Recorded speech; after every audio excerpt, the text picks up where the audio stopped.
Hi everybody, and welcome back to StorytellerSpira's channel. And here we have Hunter the Reckoning, the Land Between. We are on episode 6. So let's just dive right in and let's have our little intros from our player characters to get started. Revolver C as Albert Reese, better known as Brother. Tell us a little bit about yourself. Hi, I like long walks on the beaches, romantic dates, and candlelight dinners. But other than that, my name's Revolver C. I'm playing as Albert Reese, known as Brother. I am a hunter of the Defender Pact Zeal thing. Um, I'm a professor at UC Berkeley. Heard some weird things going on in Tennessee, so I decided to check it out for personal reasons. And that's about it. Next we have Koznark as Father Peter Lilly.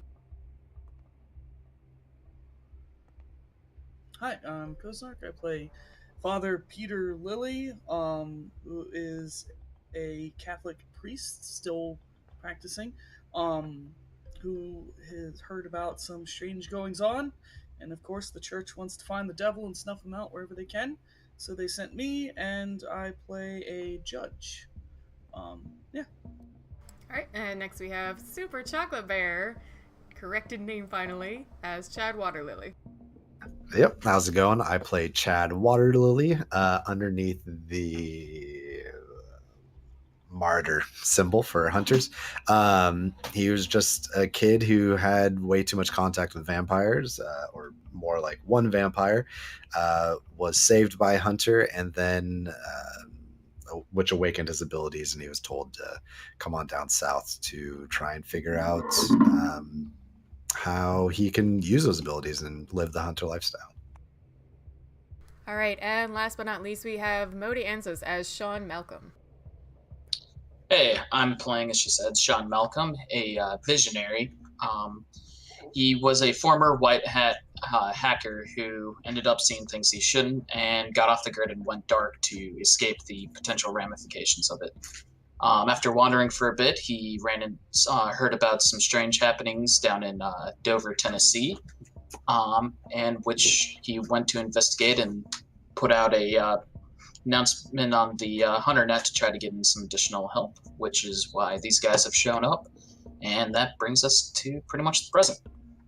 Perfect. Alright, so following up with our hunters here, the imbued humans with the ability to find and hunt monsters.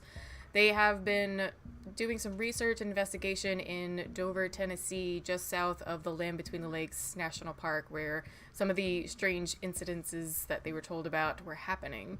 As they've been continuing their investigations, they have come upon the fact that there are 3, for lack of a better term, fae in the woods, some sort of mystical creatures that don't entirely look like humans if you can see through their glamour, as well as a young woman in town that Father Lilly is quite sure either is a demon or is a human possessed by a demon, something along those lines.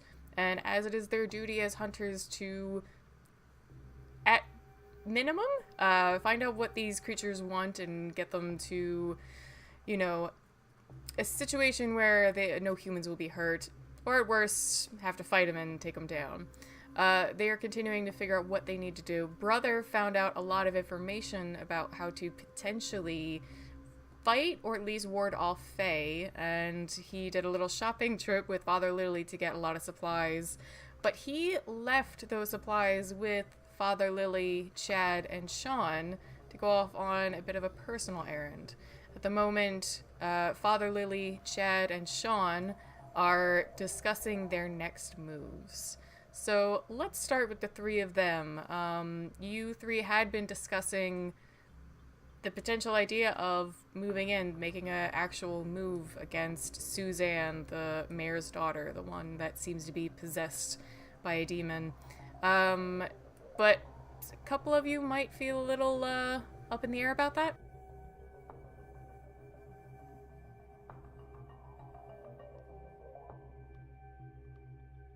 I think I think Father Lily's main goal coming here was, yes, to do something, but since it's going to be the 4 of them all together, probably working together, since brother clarified that, so I didn't know that previously. I don't know if I'm gonna want to attack, but at least see if they're gonna burn the church down, why, and see what we can learn from that without causing any trouble. Feel better taking them as 3-1 than all 4 together. Yeah, our plan for the night was to just watch the church, right? Or were we going after the little girl tonight? To my understanding, we were just going to watch the church because the messengers have been seeming to push us in that direction. And I think that kind of takes priority is listening to the messengers. All right. Yep, I'm in.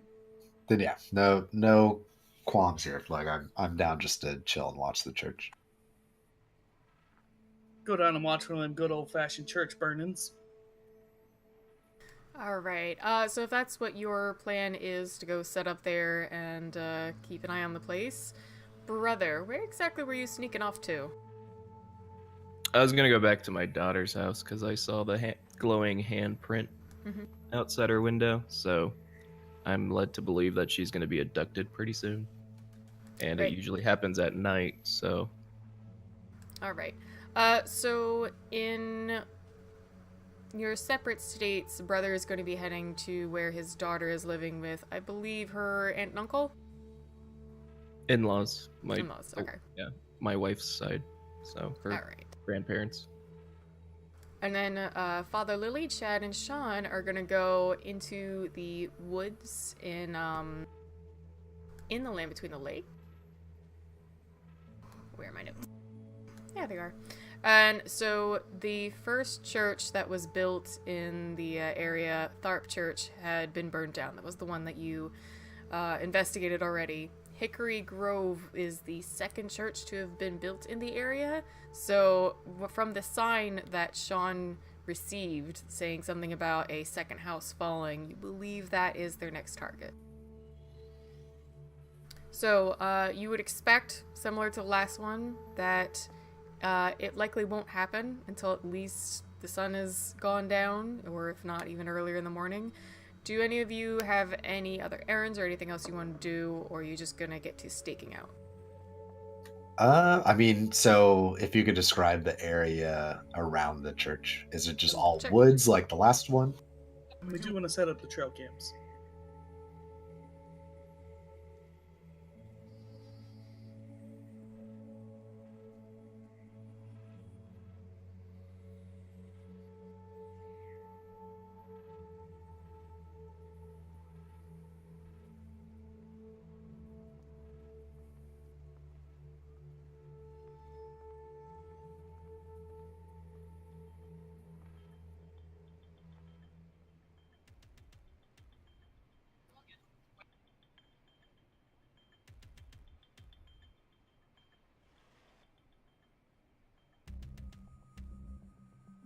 And it's obviously old. It's I'm assuming unused, like the first one. Mm-hmm. The 5 churches that were in that brochure are all churches that are no longer in use. They're sort of just standing monuments to the past. This one does look very similar to the first one. With a keen eye, you might be able to recognize some architectural differences, but otherwise, it's definitely not modern. It is probably at least 200 years old. Some windows are, broken and, just some jagged glass left in there, but most of them are otherwise intact. The door looks a little worn for wear from weather and things like that, but again, it still looks like people occasionally come to the building to keep it up a little bit. I don't think I have any errands I need to run. I put guns in the trunk, so. Okay. So you guys, give me kind of an explanation of where you would park yourselves to keep an eye on the church. Close, more in the woods, left, right, back. So, I mean, is there anything?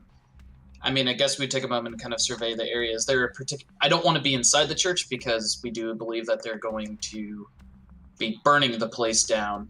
So I don't want to potentially get caught up in that mess. Is there a good cropping of bushes, trees, or something where we could relatively hide often, maybe up in a tree or something, just out of the way so that we have a good view over the area, but personally don't want to be in the church itself? Sure. How about Chad and Sean both give me perception stealth rolls?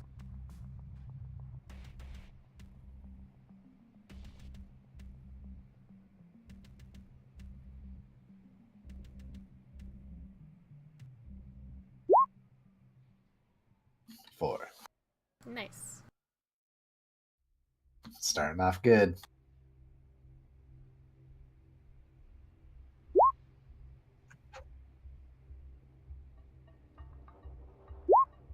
Just one. Okay. So Sean is wandering around trying to survey the area and get a good idea of what might be the best place to tuck yourselves away. Not finding anything really specific. You just see, there's some trees better grouped together might be a better spot. But as Chad is wandering around, you're actually going to find off in along the tree line, within still a good way of catching an eye of the church is a kind of a small shack. It's not even full human size. It looks like it was probably just a little wooden thing built to house some tools.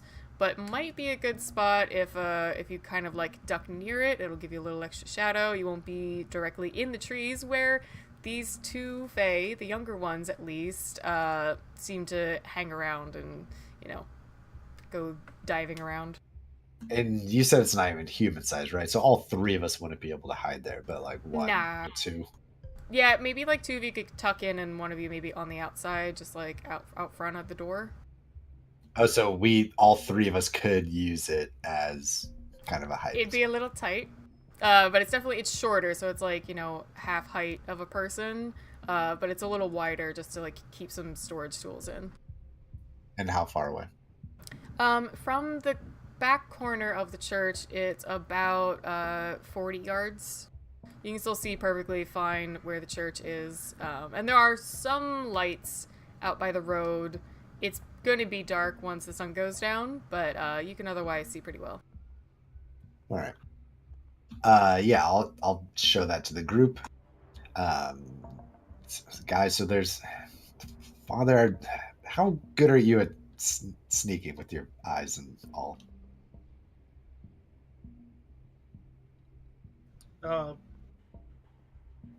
You mean sneaking, stealthiness? Yeah, and I'm asking this in game, by the way.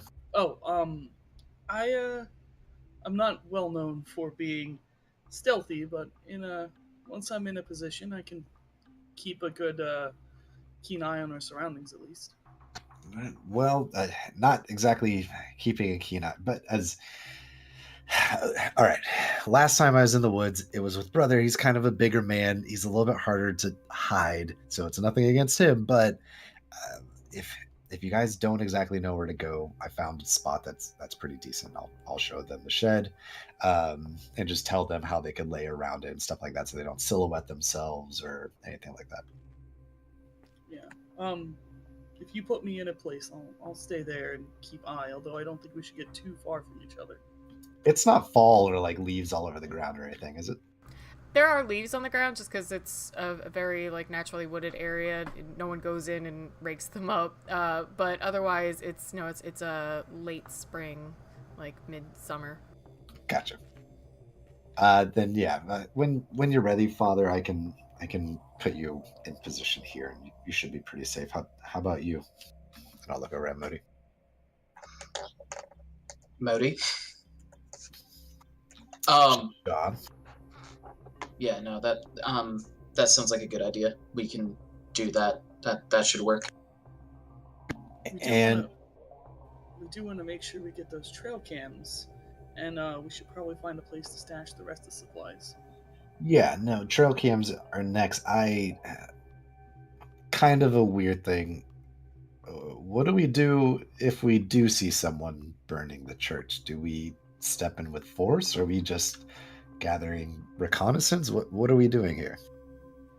I don't think it's in our in the interest of our longevity to take them on 4 versus 3. Even with brother, I would still prefer to take them on separately. The demon by itself, and then the 3, whatever they are, kids, in another day. And what if it's I mean, that's assuming that all of them are going to show up. We don't know. what if only the firebug shows up, or what if it's just no? We don't take him on. If either of the teens show up, I don't trust engaging because we don't know where that whatever that thing is with them will be. It's probably hiding in the shadows, protecting them, watching over them. And I'm not comfortable taking that fight. I have a key. I'm not comfortable taking any fight, but we might not have a choice. But I have a keen eye. I'll keep an eye out for the big thing. We do have some stuff to fight them with, or at least ward them away. So that should help. We keep that on hand. Does Sam and I know what you guys went and bought or anything like that? Do we know about super soakers? Yeah, you saw me with all the bags, so Okay, all right. know we have meat, super soakers, bird calls, and trail cams. Okay. Well, if we aren't taking them on, I guess I don't need to find a good spot to take a shot. So I guess I'll go set up the trail cams. He'll ask it kind of like asking for permission. Yeah, absolutely. All right, I'll go set up trail cams, Spira.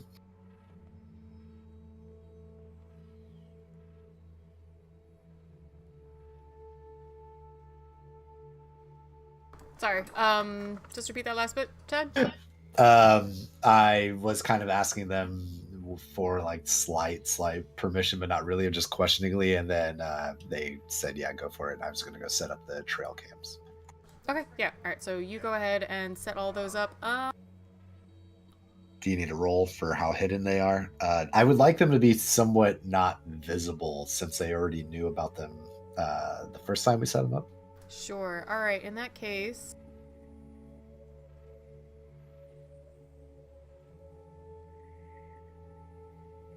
give me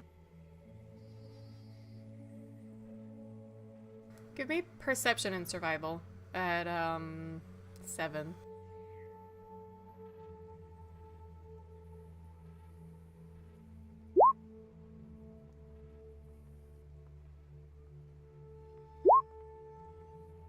One success. All right. Yeah. So you go ahead and start wandering around the outskirts of the church along that tree line, and maybe even like look around the base of the church to see where would be the best places to set these cameras up. And then so you get them there. They're pretty obfuscated. Do you feel confident that unless someone was really searching for them, they should be easily missed? All right, perfect.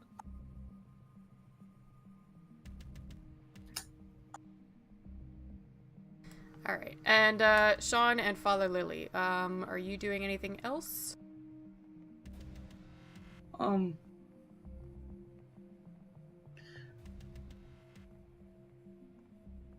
not really. I'm probably just keeping a very keen ear out for what I hear in the area. Other than taking another walk around the church and just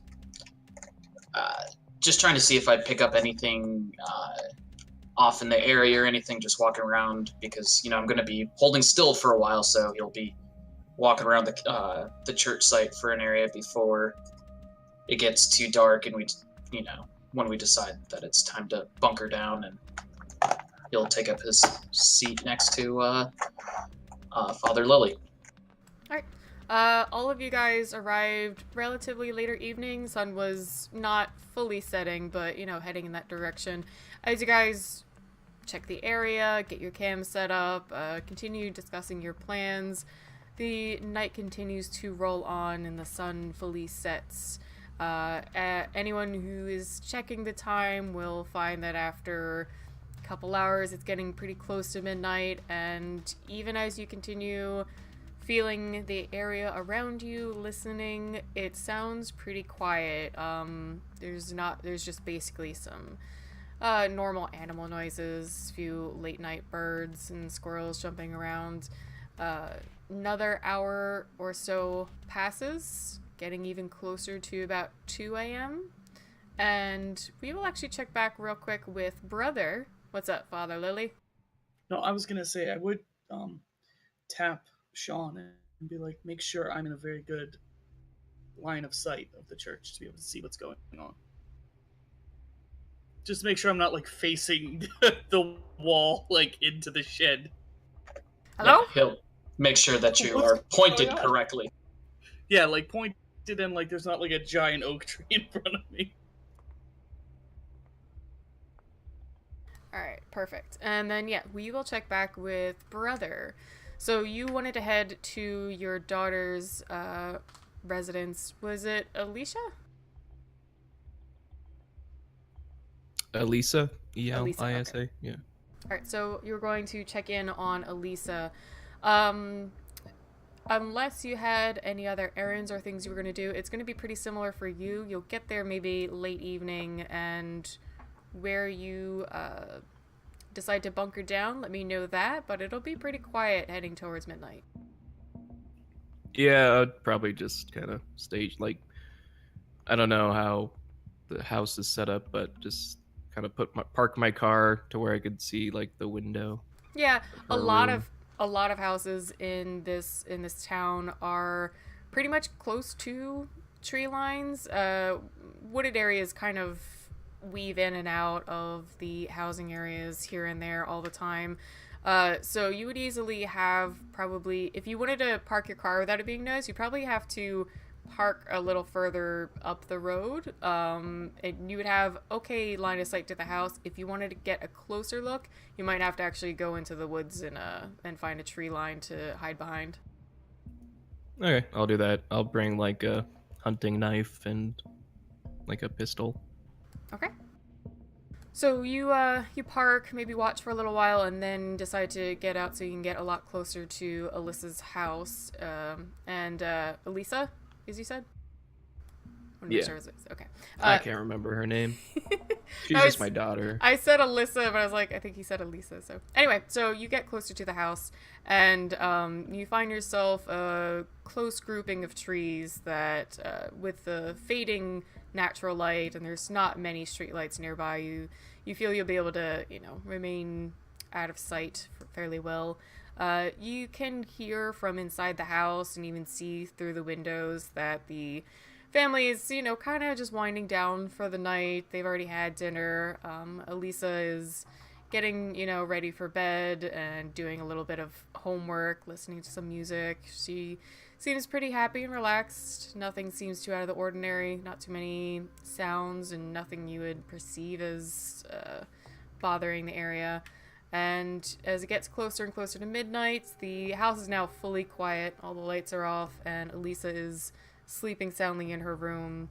As you continue waiting, another hour seems to pass, and you can go ahead and give me a perception awareness roll.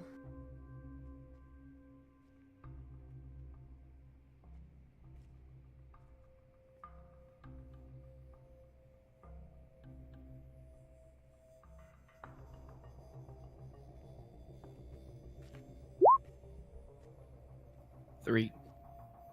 All right. So you start to hear some sounds that in the woods, further away from the road behind the house, that sound a little louder than the small little creatures, skittering around.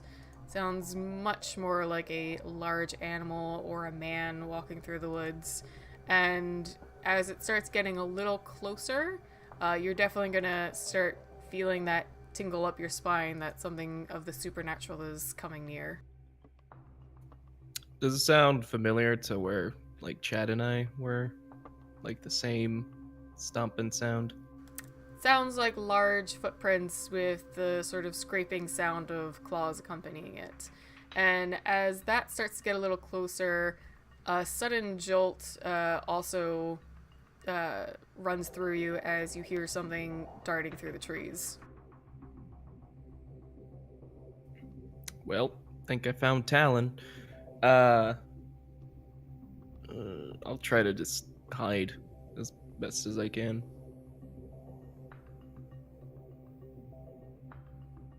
Alright, you don't have any stealth, but you can Yeah. go ahead and give me a dex roll at 7. 3. Cool. Alright, so yeah, you crouch low, don't move, so you're not like rustling any of the, foliage beneath you, and you stay behind these trees, listening as the two sounds get closer. Finally, you can vaguely see a large shape in the woods. Definitely looks like a slightly hunched over male figure. And just above him, there's a much more lithe, smaller figure that lands on a branch above him. Can I get a good look at the smaller figure? It's pretty dark. Do you have Discern? You have Discern, right? Yeah. Yeah, go ahead and use that. You have to remind me. It's what's the roll again? Perception and Perception and Zeal. whatever the point is. Yeah.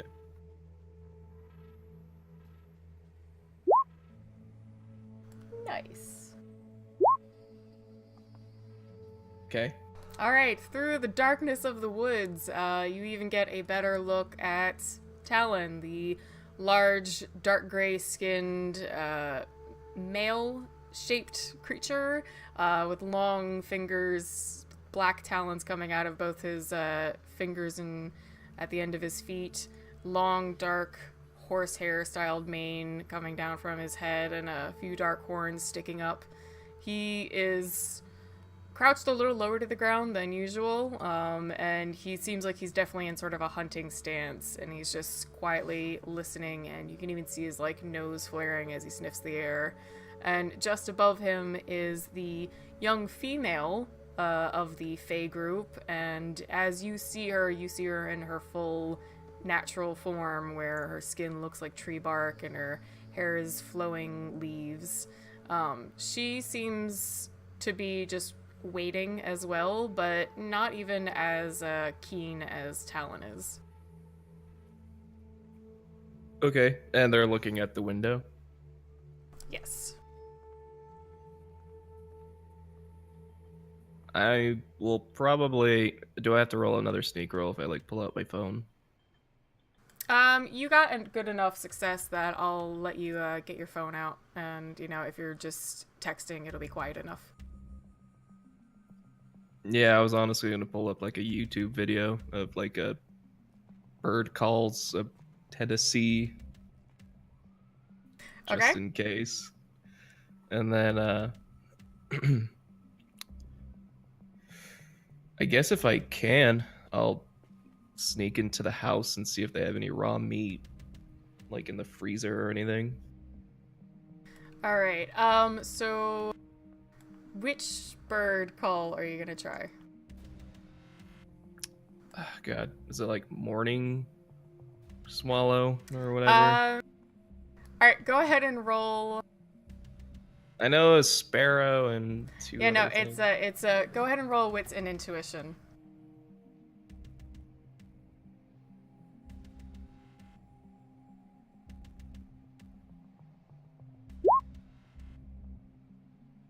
Nope. Okay. It's been a week, man. No, I know. Gotta It's just go. no. Now I have to decide how merciful I'm gonna be or not. All right. You remember sparrows and wrens. So if you try and Google a video with both, you feel confident you might be able to get something good out of that. Yeah, and I'll drop my phone on the ground and then turn the volume all the way up and press play and then run into the house. All right. I will need another dex roll though at 7.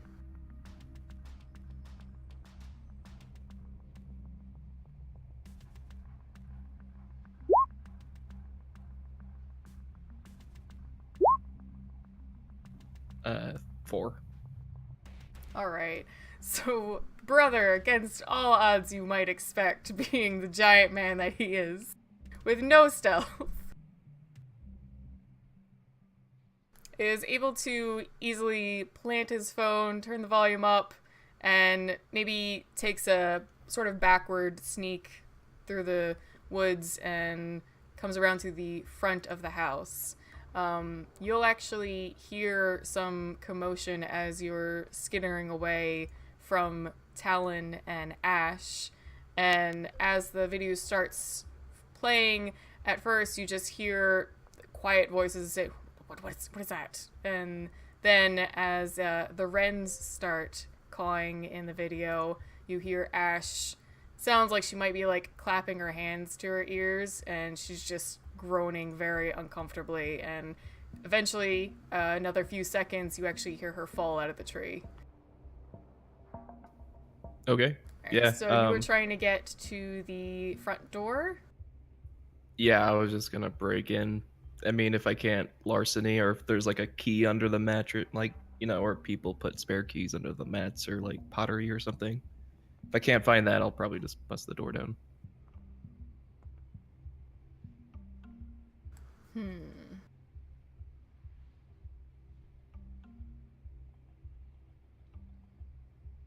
If you look around, yeah, you see like there's a little like watering can near the door, and it seems like there's not even really much plants out front, so you go ahead and feel in there, and you do feel a little spare key. You hear also still more from the back of the house, some more rustling in the leaves, and it sounds like a deeper voice saying, "What's wrong?" Yeah, I'm gonna go in the house and scavenge through their freezer for, or like if they're defrosting any meat for like the next day, like prepping any meals, I'll look for some raw meat, and then I'll just make it straight beeline to Alyssa's room. Alright, you go ahead into the fridge, and you do see a large pack of raw chicken breast just sitting inside the fridge door. Yeah, I'll probably take that and whatever else they have, just for safe measure. Just grab some broccoli and anything else. Not broccoli, all of the raw meat, just all the Okay. raw meat. Yeah, there's also another pack of like pork chops with like the bone on the side. All right, Yeah. and you beeline quietly through the house and make it to the door of your daughter's room. Yeah, I'm gonna open it and just kind of. All right, you got a really good basically stealth roll, so I'm gonna say that you're able to easily open the door. It doesn't wake Elisa. You see her lying in bed, you know, tucked under her blanket, sleeping pretty peacefully. From outside the window, you can see, from basically a different angle, you can see Talon leaning over Ash, who's holding her ears. Yeah, I'm gonna put some raw meat on like the windowsill or like below the window. I'm just, you know, to ward them off. I'm just gonna do that. All right. If you stay there watching, you'll, and as you're setting up your meat hoard along the windowsill, you eventually see Ash. She's getting up, and she's still kind of holding her ears. You can't hear them especially well. They are kind of talking a little quietly, but she does sound distressed, and she's starting to like run off into the woods. For a moment, Talon looks back and forth between her and the window, grunts very loudly, and takes off after her. All right. After I place my. Sorry. After I place my meat ward, I'll probably just like look over God damn it, hold on. It's all those meat fumes getting to you. I'll look over at like Alyssa, just like give her a kiss on the forehead, like brush her hair out of her face, kind of deal, because I haven't seen her in years. And I'll quietly leave the room, close the door, and go back to where my phone is. No, when you go ahead and kiss her forehead, she starts to stir and turns around in the bed. She's pretty sleepy, so at first she doesn't immediately wake up, but then when she realizes someone's standing next to her in a room late at night, she jumps, sitting up, bolt upright, and looks a little shocked. And it's a little dark in her room, so she is actually going to be a little confused. Yeah, and I'll just say, it's a...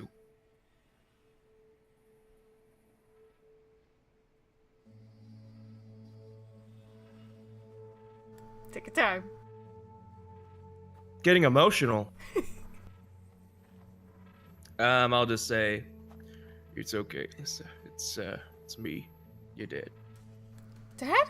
And she's going to kind of just jump out of her blankets and jump to give you a hug. She really actually has to do a little bit of a jump since you're about, 7-something. Yeah, and it's important to know she's like 11, 12. Mm-hmm. So, yeah, I'll wrap one of my arms around her and, like, embrace her. So she gives you a big hug, then leans back a little bit. Her arm's still like kind of over your shoulders, but now she's just standing on her bed to be about eye to eye with you. And what are you doing here? Well, I'm in the area and thought I'd check on my little girl, but, don't tell Grandma and Grandpa, okay? Yeah, sure. She starts rubbing her one eye with her palm, just like rubbing the sleep out of her eyes. She looks over at the little digital clock on her bedstand and sees that it's like about 1:30 almost at this point. Why did you come by so late?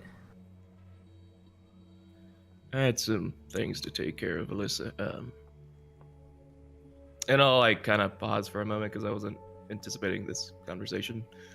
And, I'll say, listen, honey, I gotta get going, but it's for your own good. I'm sorry I haven't called and come by as of late, but I promise we'll go home soon. Yeah, alright. You're gonna come back tomorrow? I'll just kind of, like, pat her head, and, I'll stand up, and I'll say, we'll see, honey. We'll see. Alright, I'd really like to spend a little more time with you. If you don't want Grandma and Grandpa to know you're here, I could meet you somewhere. No, that's fine, honey. Just listen to your grandparents and make sure you do what they say. Okay. And, 1 second.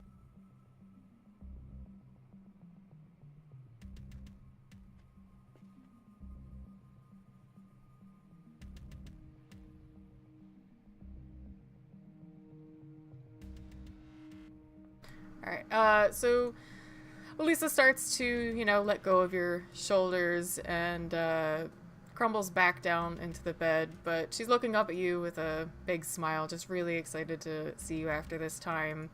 Then she, her face wrinkles up a little bit and she starts looking around her room, kind of sniffing. Is that you walking something? Yeah, think of it like, see, I put some meat at your window, but it's for the tooth fairy or something. I don't know. Her eyebrows are gonna just scrunch together. For the tooth... Dad, what are you talking about? Why did you... And she's gonna turn around and see the meat along her windowsill. Why did you put the meat on the windowsill? What's that for?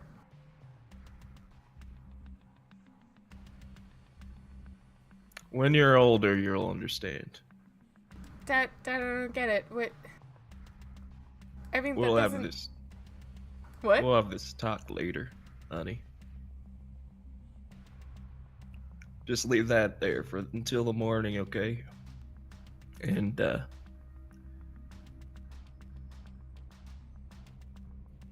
I'll just kind of start walking towards the door awkwardly. And then I'll be like, I love you, honey. We'll, like I said, we'll go visit your mom and go back home to California soon. You're not exactly getting away with this just yet, but let's check back in with the other three in the woods. Ooh, I've been playing the same track for quite a while.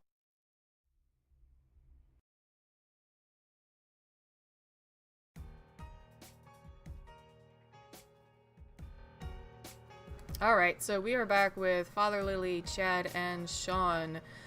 You are out in the park by Hickory Grove Church. You have found good little hiding places. Chad has set up the cameras, and you are just waiting well into the night. It is getting closer and closer to about 2 a.m. at this point. Still seemed very quiet, but let's get those perception awareness rolls from all three of you.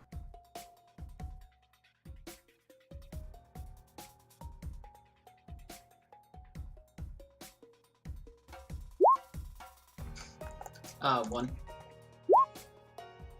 2.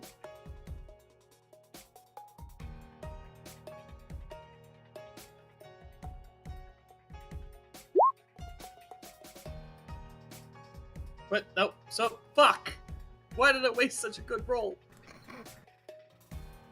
Alright, well, Father Lily, you will be the first to immediately sense that something is coming toward where you guys are sitting. It's from where you're parked.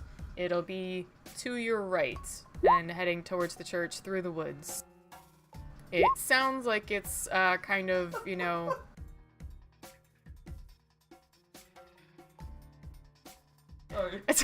It's fine. I know it's not fine. Like they count, and it makes me upset. I'm so mad about that.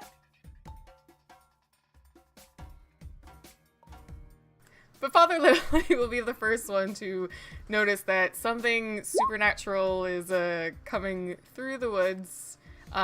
Chad, you'll probably even just notice Father Lily perk up, and Sean, you'll notice, like, last that something might be coming your way. From the church, or from behind us, or from what way? You guys are to the northeast of the back of the church, into the woods. This is coming, like, north of the back of the church, so to your right.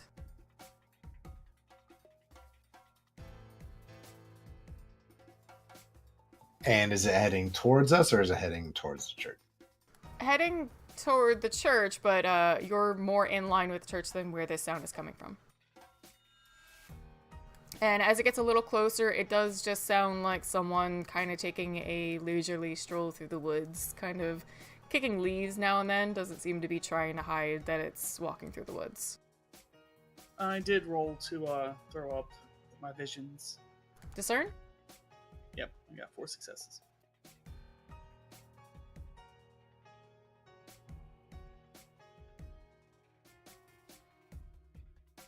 What? No. Discern is 100% as if you were in a well-lit room. Oh, okay. Then you can actually see very well around you. You can see the trees nearby. You get a better look at the church. It looks like when you guys first arrived and the sun was still up. Do I see anything in the direction of the sound, though? You don't see it yet. It's still too far away to make out through the trees.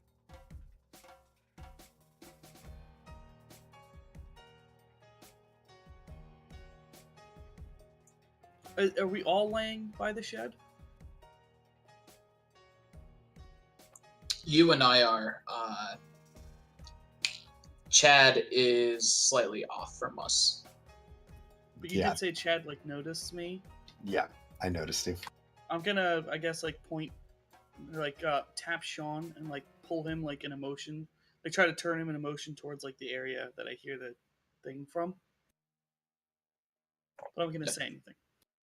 Yeah, well done.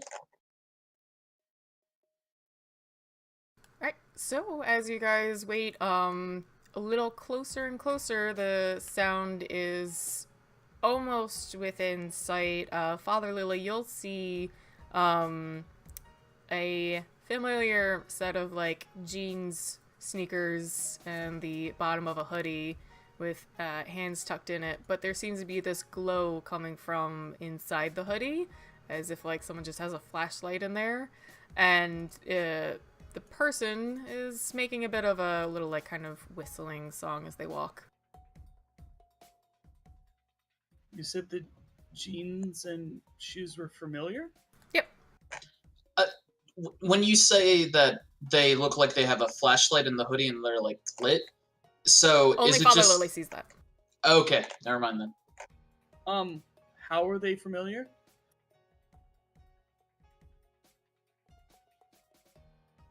Did In you... a familiar way? Wait. Did you just mean that I remember what jeans and shoes look like? Yeah, but a skinny kid walking by with a glowing belly, yeah, that looks like Ember. I thought he had fire face too. Yeah, but from underneath, but when he's wearing his hoodie, you still only see this glowing. Oh, okay. He's still Yeah, wearing okay. clothes. Sorry, the way I interpreted that was you recognize these jeans and shoes, and I'm like, what? Yeah, I got you. All right, cool. I will continue being quiet and waiting, and kind of like hold my super soaker close, which I hope we remembered to fill. I was gonna bring that up. She jumped into like it being nighttime. We never discussed filling up our super soakers or what gun I have.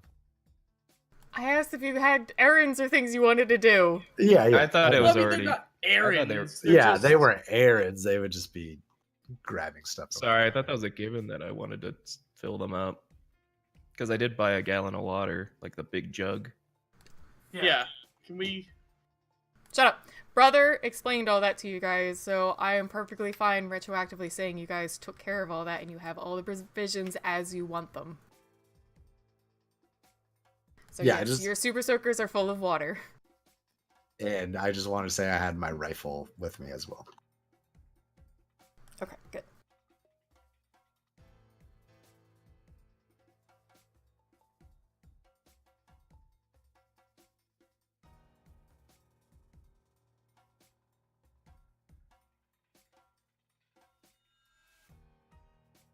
Okay. So Ember, as at least Father Lily fully recognizes him, is strolling through the woods and basically breaks through the tree line and is walking through the parking lot or the surrounding ground area heading towards the church. And he'll reach the first corner and you see him just looking it up and down. So he seems to be sort of measuring the place, and he keeps whistling as he starts to walk around the perimeter. How far is he? From where you guys are, the tree line is about 40 yards. Do I hear anything else around us? Otherwise, it would just be like, normal sounds of the woods.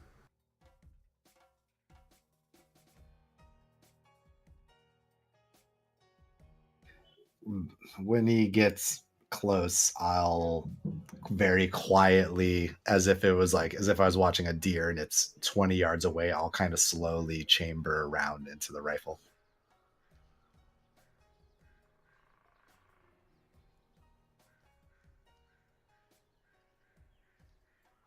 What's up, Father Lily? Tell me if this is a stretch, but I'm gonna argue that it's not at all. I would usually have my cell phone headphones, and I usually have text-to-speech turned on. And the screen doesn't really have to turn on because, I'm blind. Can I put a headphone into Sean's ear and type out in text, "He's alone as far as I can tell, should we?" Question mark. Yes. And let the text-to-speech do its job and read that to him in his ear. Yes, and you know what? Yes, again, because that's very clever. So yeah, go ahead, do that. Yeah, so Sean will just kind of hear like Father Lily put his hand in to his pocket, and then like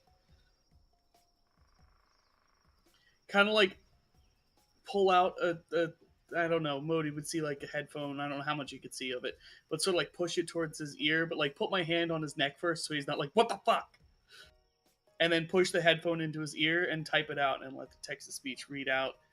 Like I said, he's alone. Should we go for it? Or he's alone as far as I can tell. Should we go for it?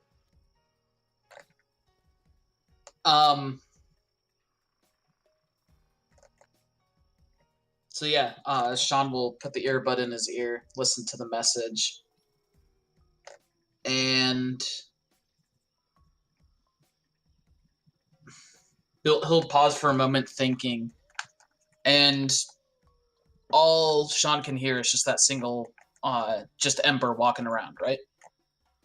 Yeah, it's just him. He has his lighter out as usual, and he's, doing a little like flicking trick with it, and just whistling quietly to himself. At this point, he's nearly at the front of the church, still surveying it like an architect, like taking the measurements just like visually.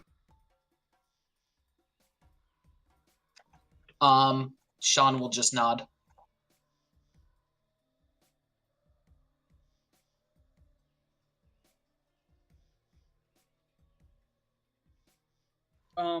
Can I run another perception check, or do I need to make sure I still don't hear anything else in the area? What was your last one?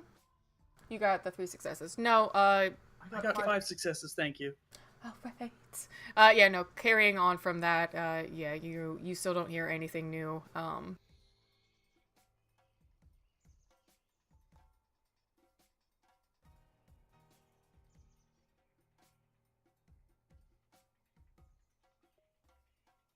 I'm just gonna wait a little bit longer and just like observe and see what else happens. All right. You see him, or you can hear from your direction. Now he's on the other side of the church. He's still wandering around the outside. He makes it back to that first like corner where he started, and then he's gonna continue back to the front of the church, and you'll eventually hear the door being opened. As he tries to open the door, you hear like a bit of a clanging. It sounds like there's probably a lock inside that's keeping it closed. And you'll hear his voice a bit quietly, just, God damn it. And you'll hear him like rifling through his pockets. Does Chad have a cell phone? Did I get his number? Well, I'm sure if you have a phone, I got your number. But do you have a phone? I don't have a phone, right? I don't. I have a landline. Yeah. For I can't even remember the guy's name. But yeah. So no, I don't have a cell phone.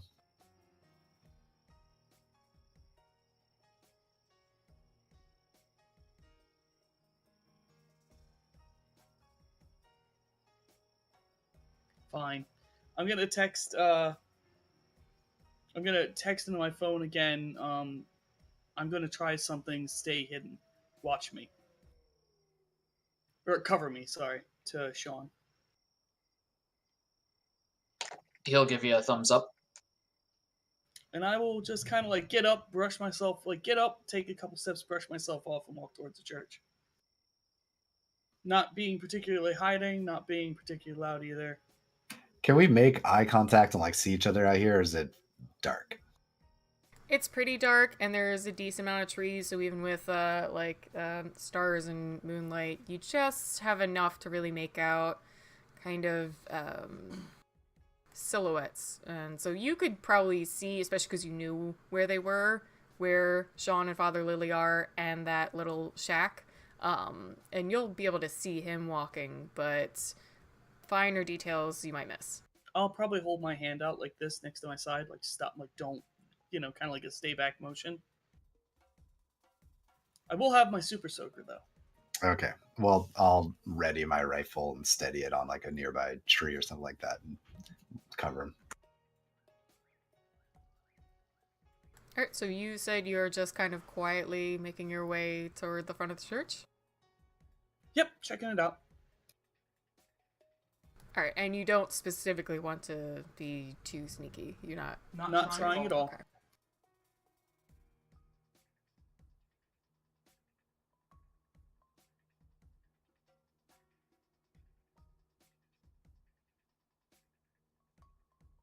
All right, are you gonna approach where the door is? Oh yeah.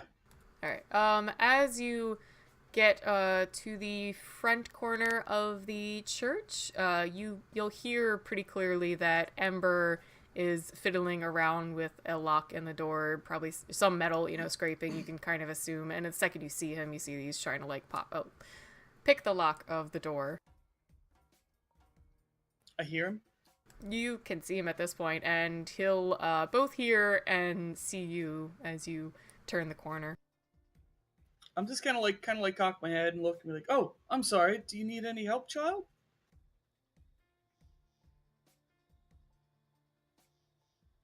Without his hands moving from the position they're in, they stay locked in the exact position he needs them to be as he's still trying to get this lock undone.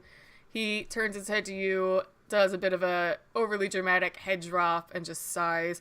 Ugh, you again. What are you guys doing out here? I thought we made it clear not to follow us. Leave us alone. When did he meet me? He is just kind of referring to the people who have been... Because he ran into Brother and Chad a little while ago. Okay, I was going to say, well, I just want to make sure it wasn't specifically like who I was, because he's never met me. No, but he gets who you are. How does he get who the fuck I am? He's never seen me with these two either. Or any of us. But anyway. I'm sorry, you again, I don't think we've met. Look, I'm just some punk kid, breaking into the church to do some graffiti. Can I help you? Oh, that's a shame that you would do that to the Lord's ground. Why are you trying to defile the house of God? Because I'm bored, he says, rolling his eyes, and he goes back to picking the lock. Well, I'd prefer you not, if that's okay. What did this church do to you? It's very old. He is not looking at you or really paying you too much attention anymore, and he's really just focused on undoing this lock, but he does kind of mutter, responding to you, just following orders, Chief. Someone ordered you to spray graffiti on a church? Is this like a gang thing? Yeah, sure. And you finally hear the lock click, and he just pushes the door open and walks in. Gonna follow him in.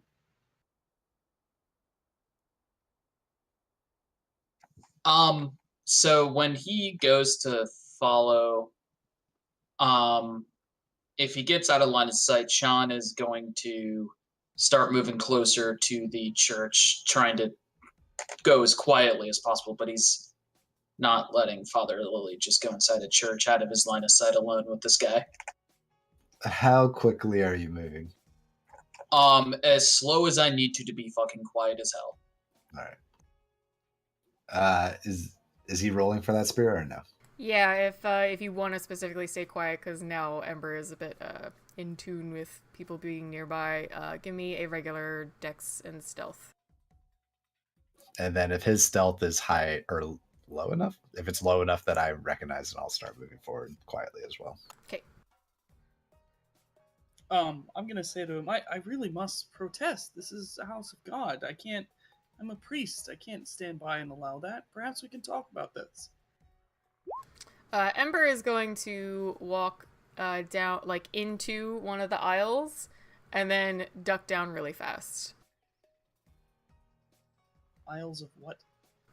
Pews? Oh, like under the pews? Yeah. Can I not see him anymore? If you're standing further at the front of the entrance. Sorry, describe the inside of this church. Is it like a Catholic church with high pews or something? Very standard old kind of Baptist church. It's just pews and a stage. But it's in really good condition, I guess. Like everything's upkept. It's a really good wood, so since the outside of the church has been upkept for weather, it's okay. It's not bad. It's a little musty. But from where you're standing, if you're still at the front of the church, it'll look like you could probably see his shoes, but he's going to have like disappeared underneath the pew. Okay. Excuse me, child. Hello. He doesn't respond. Well, that's just rude, isn't it?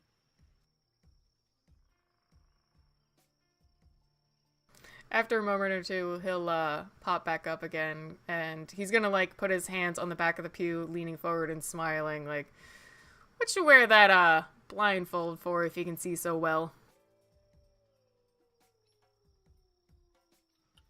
I can't see? You didn't respond. That's the same as disappearing for someone who can't see. Well, and he's gonna start strolling out of the pew. You saw me when you rounded the church. You knew where I was, it seemed, and you knew right away that I was a child or something before I even said anything to you. Oh, no, priest, father, congregation, child. Yeah, whatever. And Sean and Chad, you went and did your rolls? He got got a pretty high roll. I'm not even sure if I would notice him moving forward. I got 3 successes. Okay. Unless you do anything to try and get Chad's attention, if you don't want to for any reason, you can move very quietly towards the church. I mean, I would try to, give him a hand motion or something that I'm moving that way, try to get his attention, but nothing that would, say, compromise the fact that I'm sneaking up on this place. Sure. The biggest part here is that you don't make a lot of noise walking because there is debris and stuff on the ground. So if you stood still and waved to him, he'd be able to see you, and then you're able to quietly sneak around to the front of the church. At the front of the church, you'll see that the doors are opened. And I'll just kind of hang out against it, kind of look at where the light would be silhouetting, and try to not, put myself in front of, backlit by any light, and just watching what's happening inside, keeping an ear out for the conversation going on. Did you wave towards me? I know Spirit gave you the option. Yeah. Okay. I think he did. Gotcha. Then I'll try and move forward as well. Yeah, go ahead and roll for me. It's Dex stealth? Yeah. Also, do I need to roll to convince him that I can't see? Yes.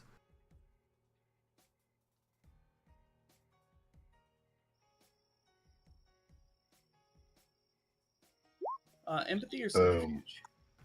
Yeah, charisma subterfuge. 4 successes. Nice. All right, you're able to very easily also stay quiet and sneak around from the other side of the church. So basically, you two be flanking the doors. There's double doors actually, so that you guys can both kind of be behind them and listen.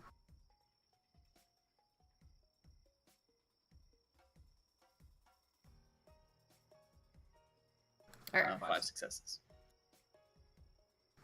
Nice. All right, so as you continue clarifying that you can't actually see, the young person was apparently just a little full of himself, getting ahead. He still kind of waves his hand, and you see the same behavior he had outside, like he's just surveying the place and taking measure of it. And he'll still kind of like wave his hand and be like, "If I were you, I'd get out of here, Father." Why? Is graffiti dangerous all of a sudden? He's gonna turn and smile at you, and then say, "Well, since you can't see, I am smiling, Father. But, yeah, it's gonna get a little dangerous here. I really would suggest you head off." How dangerous? What was that, Chad? Sorry, how close are me and Sean? Like, are we on opposite ends of the doorway, or are we, like, right next to each other? It's regular sized doors, but a double door situation, so you'll be a few feet away from each other. Gotcha. I would like to make a hand motion of being like, there is only one. Do we kill him? Shrug.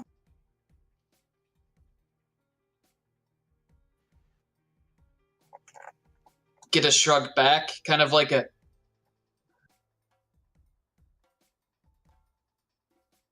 All right. Yeah, I'm gonna ask. What exactly are you planning on doing to this poor church? That's so dangerous to me. Ember's going to sigh, and he takes his Zippo back out of his pocket, and you hear it clicking back and forth. He says, "Well, I'm real sorry I lied, Father. I'll make sure to include it in my next confession, but I am actually not here to do graffiti." What's the role for Burden? One I second. can't open another tab or the Mac will crash.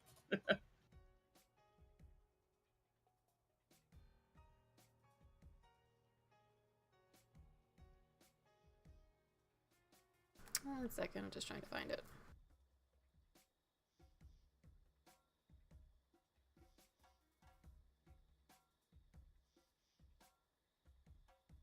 Damn it, I should have had these written down. Yeah. I thought I did too. I don't have that one. Sorry, which one are you looking for? Burden. It's a second point in judgment.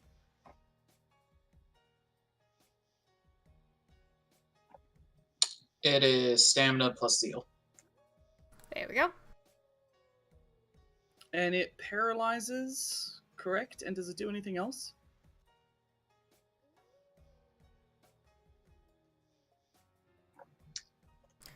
Caught in the radius of the edge are frozen where they stand as the weight of their misdeeds rushes over them. As the hunter increases in power, you can get more creatures in the area. Stamina and zeal, right? What you said? Correct. Difficulty for an individual creature is stamina plus 3. One roll is also made to immobilize a group.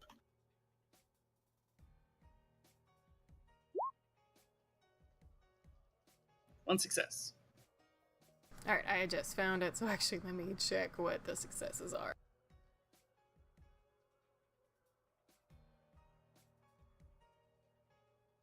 Alright, so Ember will be stuck for 1 turn. How long is one turn in a casual situation? Portion of a conversation. If you want to continue, then we'll have to start doing initiation. I'm going to let it go because Ember wasn't expecting it. Okay. Well, I mean, is that 8 seconds? You say portion of just a iffy, no more than 4 minutes. I'm going to less at than least 1 let you talk some more, and Chad and Sean say their next actions. I'm gonna say, Sean, Chad, join me, and say to Ember, I'm sorry, but I really can't allow you to burn this church down. Ember feels something weighing on him physically, and you see some frustration on his face. The fuck did you just do? And since Father Lily called us out, I'm going to raise the Super Soaker in my hands and walk into the church, flank Father Lily.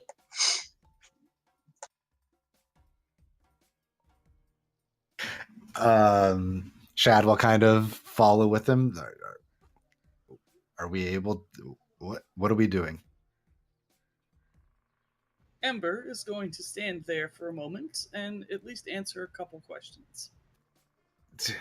Can we even tie him up? He can just burn any rope if we even had. Fine as it is. Ember, not Ember, sorry. I didn't say Ember, I don't know. This kid, I guess. We've been referring to them so much I forgot. I know, it's easier than me keep saying the kid. No, I know. The creeping kid.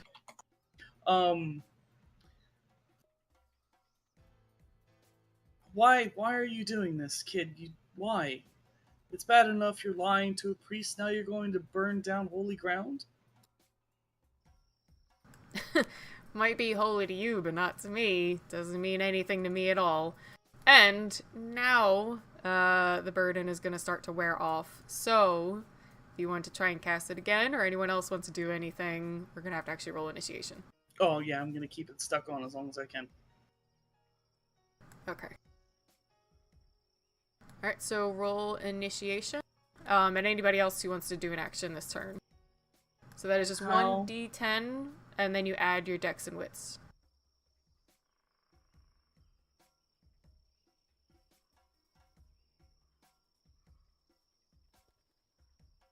You said 1d10 plus dex and wits? Yeah. I got 7.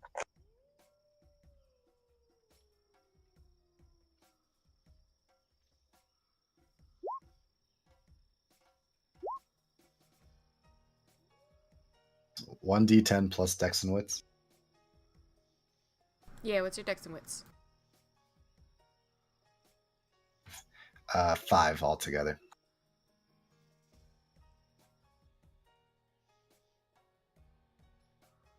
Alright, the lowest is Koznark, and you already said you want to do burden, unless you want to change your mind now. Nope, burden. Alright, Sean, what is your action? If the guy makes any aggressive moves, I'm gonna get him wet. Alright, Ember is, Alright, you guys are in the church, and he sees that you guys have those super soakers. Does he not have to roll initiation? Or did we not get to see He it? did. I rolled He it. did. Oh, jeez, I did. Wow. It's 2 plus 7, so he got 9.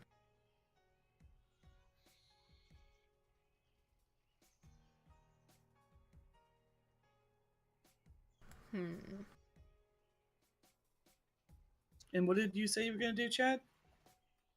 Wait, I No, didn't go Oh, yet. that's right, you She, have to yeah, declare- I she, know. yeah. I'm waiting to see what he does before, because as far as I'm concerned, he's stuck there for whatever reason. I don't know how.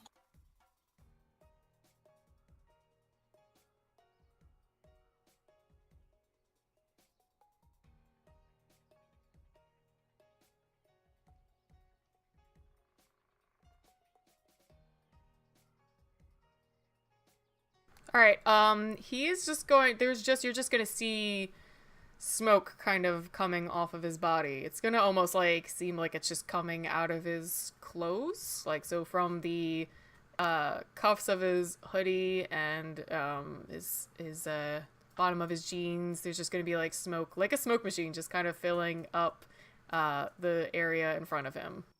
And then, Chad, what were you gonna do? So he's still just standing there. Yeah.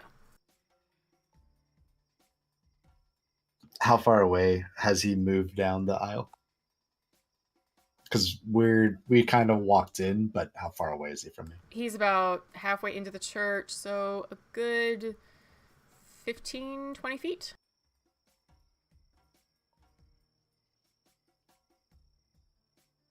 Is that big ass old church? Yeah. So Chad's gonna like move off to the side a little bit so he gets a clear shot without Sean or Father being in the way, and he's just gonna raise his gun and aim it at the chest, and just, if he makes any move, he's ready just to pull the trigger. But he's gonna just be like, man, don't make us do this, all right? Just answer our questions. All right, Father, go ahead and roll your burden.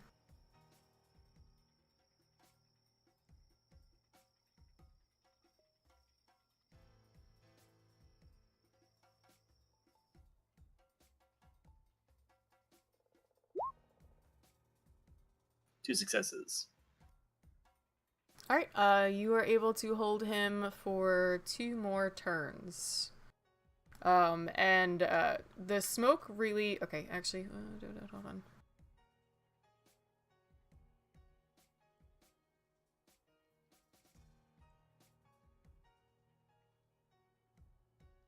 Okay. Oh, I did it out of turn, but it's fine. Sean, go ahead and roll. Or you were waiting to see if he did anything? Sean? I'm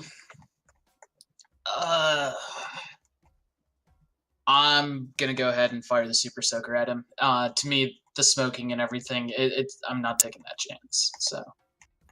Okay. Yeah, and if he recoils at all, I'm ready to pull the trigger.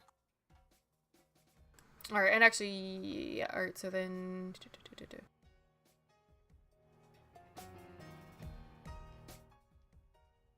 Super Chocolate Bear. You're shooting your rifle or water? Rifle. I don't know how we bought 2 super soakers, right? Brother got you like guys like 4 or something. Yeah, I think there was one for each of us. Okay. Yeah, no, the rifle, if any. At first, the whole thought of just like randomly gambling on the fact that a super soaker might hurt him is weird to Chad. So he's keeping ready with his rifle. All right, go ahead and fire off some dex and firearms.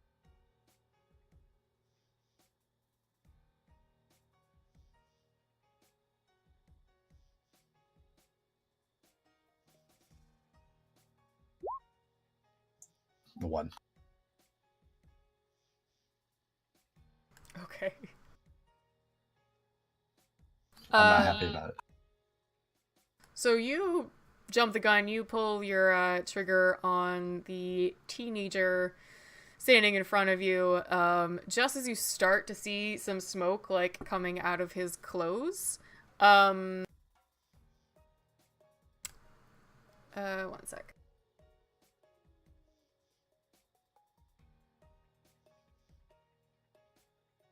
All right, you wing him on the shoulder. It does like some bruise damage. He wasn't like really able to move. He didn't see you. You were fast enough, but it didn't do too much damage. The smoke starts to heavily cloud where he is standing, in front of you guys. At least where he was is now like a pillar of smoke, and it starts to fill a little more of the area. Next we have Sean. You're gonna actually go ahead with the water? If there's a pillar of smoke, he's not bound anymore then. Oh. It only works as long as I can see him. Okay. Well then. Sean, you still wanna fire? That was your declared. Into a cloud of smoke.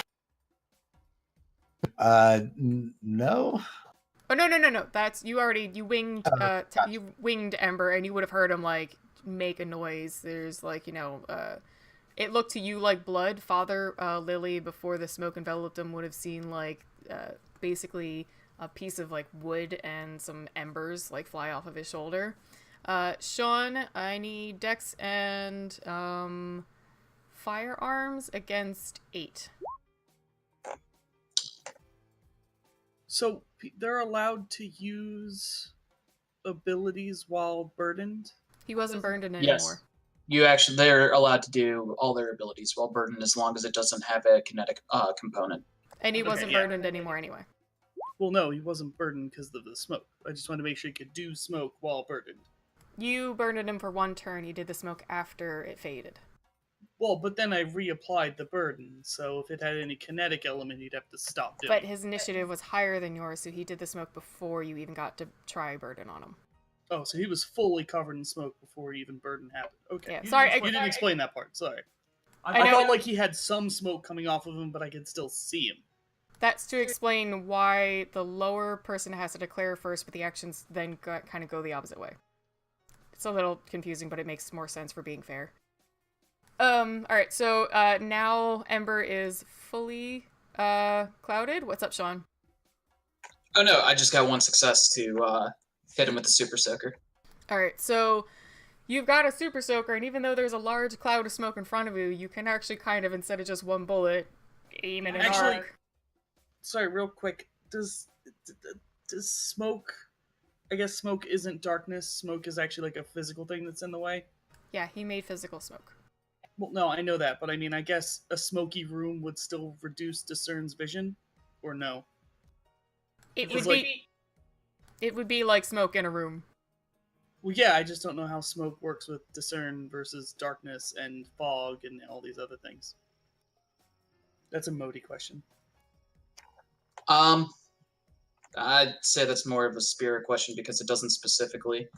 It says Can see anything if that it was would in a impair my clear. vision. Well, no, discern does imply that it can see through smoke because the hunter can see what's in front of her face as if it were in a clear, well-lit room. That implies smoke or fog or other things like that it would see through. But it's really Spira's call, I guess, because it's not 100% clear. So I would argue, yeah, I can see through darkness and smoke and fog and rain and all that. Yeah. Well, no, because my idea was that like you would still at least see like probably the outline that your imbued abilities give you to sense and see these things. So you can see Ember moving a bit in the smoke. You know what he looks like, so you can see his silhouette at least easily. And for my knowledge, does this now apply to fog, fire, smoke, and all other things? Yes. I would exclude potentially something supernatural darkness like Obtenebration, but you don't have any vampires in this game, so. Well, no, it says clear no matter the weather effects. So I'm wondering if we're saying weather counts though. Yes. Okay, thanks. We're good. All right, and Sean, so you do a large arc of water that do you need to run? No, sorry. She was just asking me where the You're dirty fine. clothes were. You're fine. Yeah, so you do a large arc of water through the smoke, hoping just to hit him at all. And again, you like get a good wing on the kid. You hear what sounds like water hitting a like a campfire. It starts to sizzle, and it actually makes a little more smoke. And you hear a loud, like angry sound, just ah.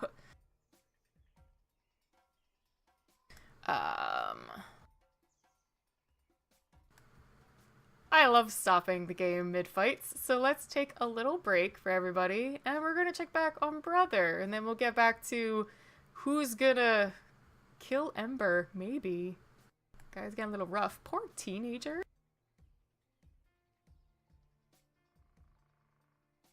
But yeah, if anyone needs to run real quick, I do myself. Talk amongst yourselves for a few minutes. Yeah.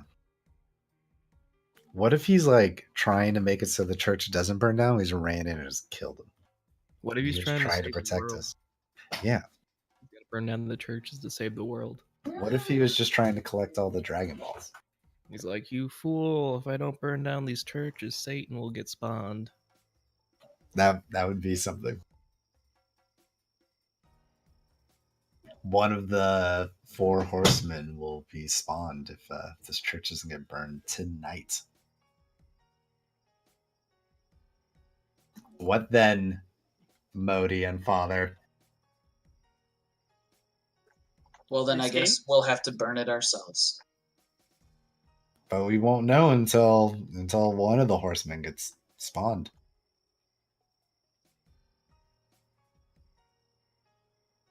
Well, I mean, voices in her head told us to come here, so I mean,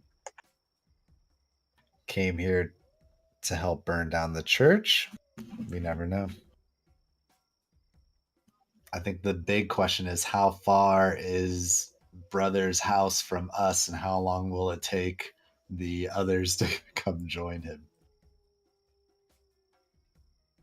I'm good, dude. I incapacitated one of them, and now I have my meat ward shield thing. No, I mean, if you scare them off, how long will it take for them to get to us? I don't know. You guys got meat and bird whistles. You're good. Yeah, who has the pockets full of meat on this one?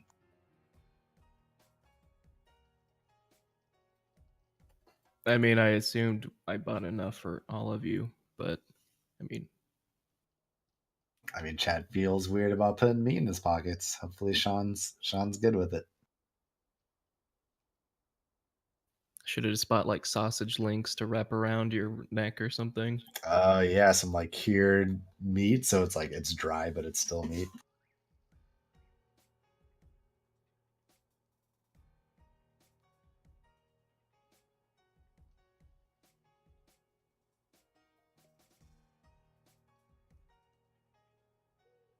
What if he says Earth is gonna blow up in 10 minutes and then it takes 20 episodes for it to blow up?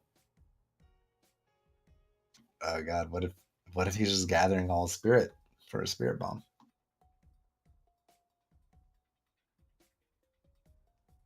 All right, well that's enough of that. Okay, we're gonna check back with brother.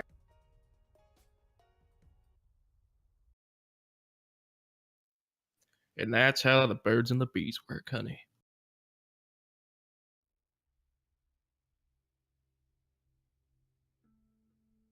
I just still don't understand what the chicken's for.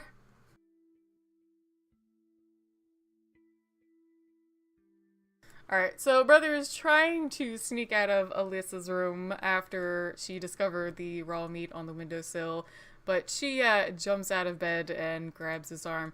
Where are you going? What's going on, Dad? I'll give a heavy sigh and then like kind of look back at her and I'll say, "All right, sit down on your bed there, honey." So And Alyssa goes and sits, but also gives a kind of worried look back at the meat sitting on her windowsill. yeah, and I'll try to squeeze my way, like sit down on the bed. Sure, it's a pretty small bed. Try not to like Break it. yeah, I'll try not to break it. You do hear it And I'll- crink a little bit, like. Yeah, and I'll say, "Listen, honey, I think you're old enough to understand what I'm really doing out in the world. Remember those fairy tales I used to read you about, Big Bad Yeah. Wolf and Yeah. all that? Yeah. Well, those exist out in the world, and your dad is the only thing stopping them from killing more humans. You understand? Killing your friends. Those missing kids at your school. Well, yeah. At the talk of the werewolves and stuff being real, she looked incredulous, but then when you brought up all the missing kids, she actually kind of sighs a little bit. Yeah, I mean, we just thought, I don't know, like crazy people kidnapping kids. Well, they are crazy, but they're not people. They're supernatural. So you see, honey, that's why I haven't come to visit, and that's why I'm here today, to make sure that no one gets you. Make sure you're safe with your grandparents. She starts like rubbing her neck. Dad, that sounds crazy. You're saying like werewolves are real? I know it's hard to wrap around, and I know it may be surreal to understand, but know that I do have the best intentions for you, and I'd never let anything harm you. And that's why I put the meat on that windowsill there. Did what is that for though?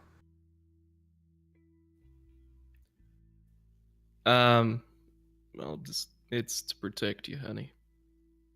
Raw meat's gonna protect me from werewolves. That sounds like the opposite of how that should work. Yeah, it sounds a little crazy, but trust me, I've been doing this for years. That's why I've been roaming around. That's why I still live in California, trying to find what exactly happened to your mother. And when you get older, I'll teach you how to fend yourself against these supernatural beings as well. Elisa sighs and shakes her head a little more. Look, alright, I promise I'll leave that there for the night at least. If you promise we can talk more tomorrow. I'll again give a heavy sigh and yeah, we'll talk tomorrow. Okay. and she'll mention there's a little like ice cream parlor that's like up the road. Like no one ever goes there though. Yeah, ice cream sounds nice, honey. Okay, I'll I can put meet like you my after giant school. hand over her head again and scruff her hair and stuff. Okay, I can meet you after school. I get out about 4:30. Yeah, I'll pick you up from school.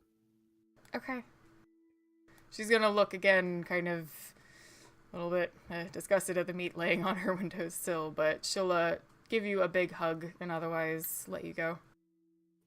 Yeah, and I'll return the hug and embrace her for like longer than necessary, like the dad hugs. And then just kind of walk out and be like, "Don't look out the window, honey. Just promise me that." Okay. And I'll close the door and walk out, and hopefully I don't hear anything. I did want to mention that I did want to put like a piece of raw meat in like a coat pocket or something, All right, sure. just in case he's still out there. Just take a little like slice off one of the chicken breasts, just tuck it in a pocket somewhere. Or if I, just found something in the fridge, I just put that in there. All right. So you make it back outside. All's quiet. You didn't seem to wake either of the grandparents. And once you're outside, it sounds very quiet. You don't hear anything other than your phone still playing that track. Yeah, and my discern is up for an hour, so Mhm. I'll make sure to look around the area, make sure they're not there, and then walk to my phone. Okay. Yeah, so you find your phone just laying on the ground. Pick that up. And yeah, it doesn't sound like Talon or Ash are nearby. Okay, and I'm gonna text Sean because he seems to be the one with the only one with the phone, really, that I know of. And I'll say, had a run in with two of the Fays. They're gone now, but they seem to be working with what was her name? Jasmine, the demon girl. Suzanne. Suzanne. Seem to be working with Suzanne. I'm on my way to the church. Keep your eyes out. All right. Returning to the fight. Yeah, so it actually is lining up time-wise because Brother had gotten to her house earlier than you guys encountered these guys. So, Sean, after you fire your Nerf blast, you get a vibration in your pocket from your phone. I'm gonna take mental note of it, but I think things are a little too serious to be considering answering that.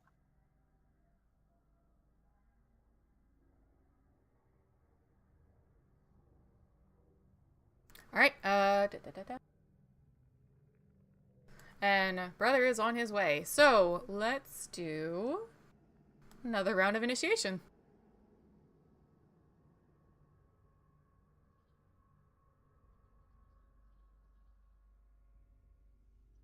Nine.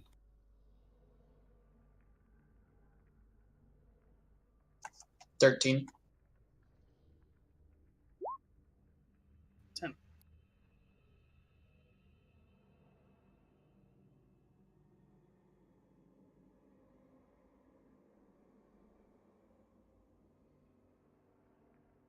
All right, Super Chocolate Bear, what you doing? So I have no sight of him right now. You can't see him. You would have maybe. I'll alter your difficulty, or depending what you want to do, because you would have gotten a slight sight of where he was when Sean shot him with the water, because it would have flickered up with smoke and everything. So I hit him with a bullet, and he made like a meh, and then he hit him with the super soaker, and he was like, ugh! Like he definitely seemed to be more affected by the water. Yes.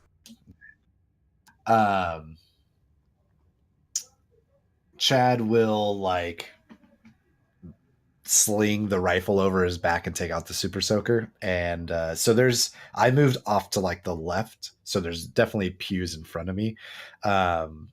So how do the pews go all the way up against the very left wall, or can I walk against that left wall? No, there's an aisle on each side of the sets of pews.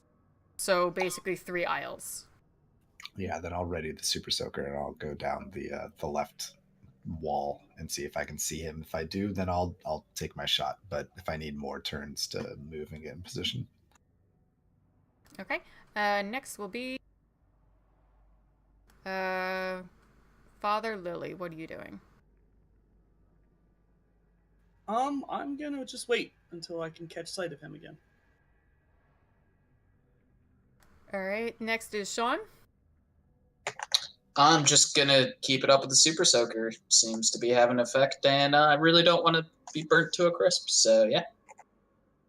All right. And Ember gets to go first.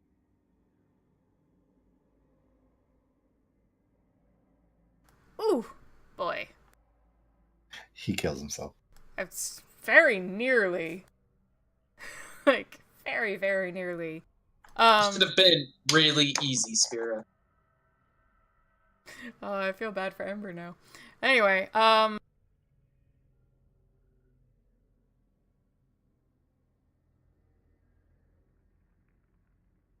you hear Ember, it sounds like the click of a Zippo, and then you hear it like he's trying to get it lit, and you just hear that scratching of the wheel trying to light, and you hear him curse, "Fuck!" And you don't see, hear, or you can tell it's not lighting for him. You can see that there's no light coming from the smoke.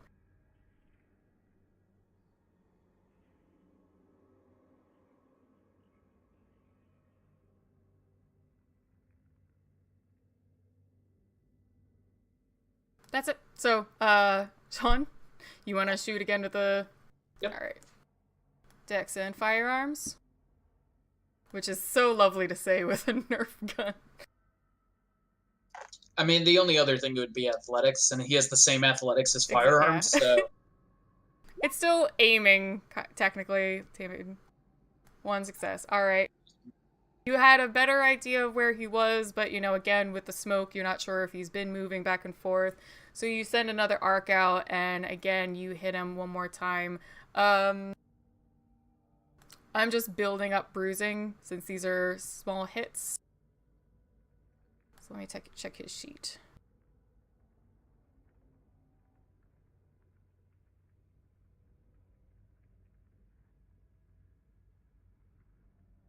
Alright, yeah, he is in injured area, so he's actually going to get -1 penalties now. You hear his knees hit the ground, and again, another, sort of yelp out of him. Chad, you said you were just moving to try to get a little closer? Yeah, because from where I was, I couldn't hit him or see him, right? He was, There's a lot of smoke in front of you. Only Father Lily can see him right now because he has discern. You can't... Discern works that either I can see him or I can't. You're confusing me with I can see him, but I can't burden him. Okay, yeah, no, that was a mistake last time. So you can burden him.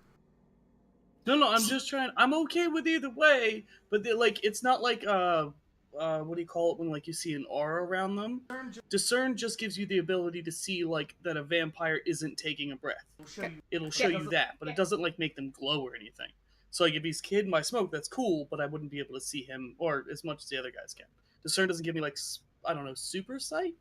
It just gives me, super specific sight. And super sight as far as, darkness and whatever is supposed to count.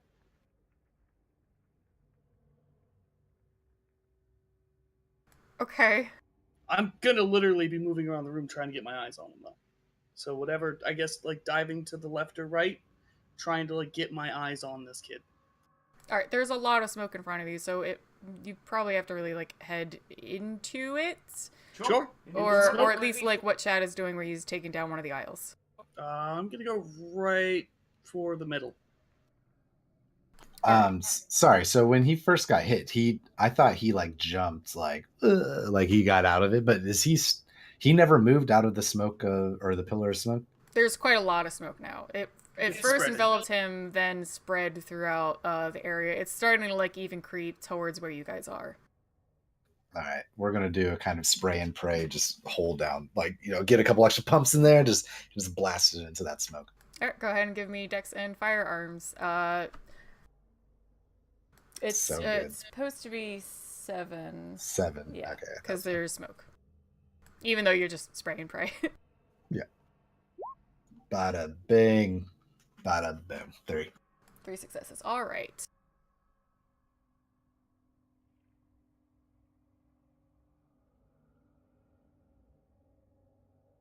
Oof. All right. That's after he tries to soak. There's 2 left over. 1 more.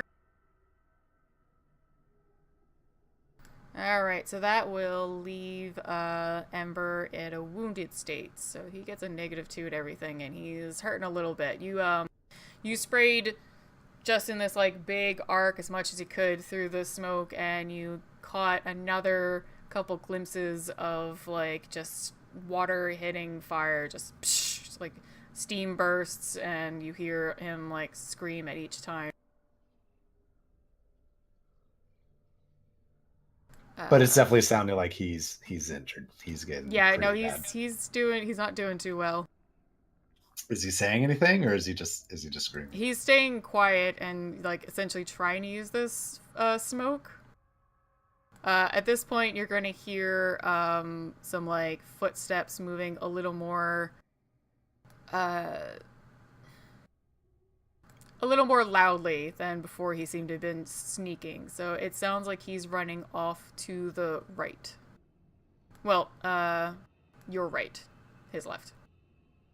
So away from me, the opposite end of the church. Yeah, he's running kind of away from where you were. Perfect. Basically to the other side of the church. Let's have one more round of initiation.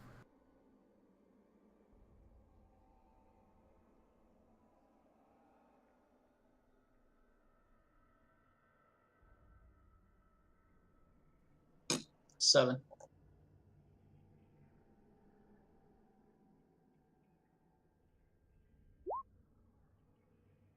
I put 4, but it's actually 5, so it's 14. Okay. Same order anyway. So Sean, what are you doing next? Well, it seems like I have this under control with my current plan of attack, so I'm just going to keep at it. All right. Koznark for Father Lily. Still just trying to get him in sight. Did I go into the cloud at all? Yes. Give me perception alertness as you dive into the cloud where you thought he was.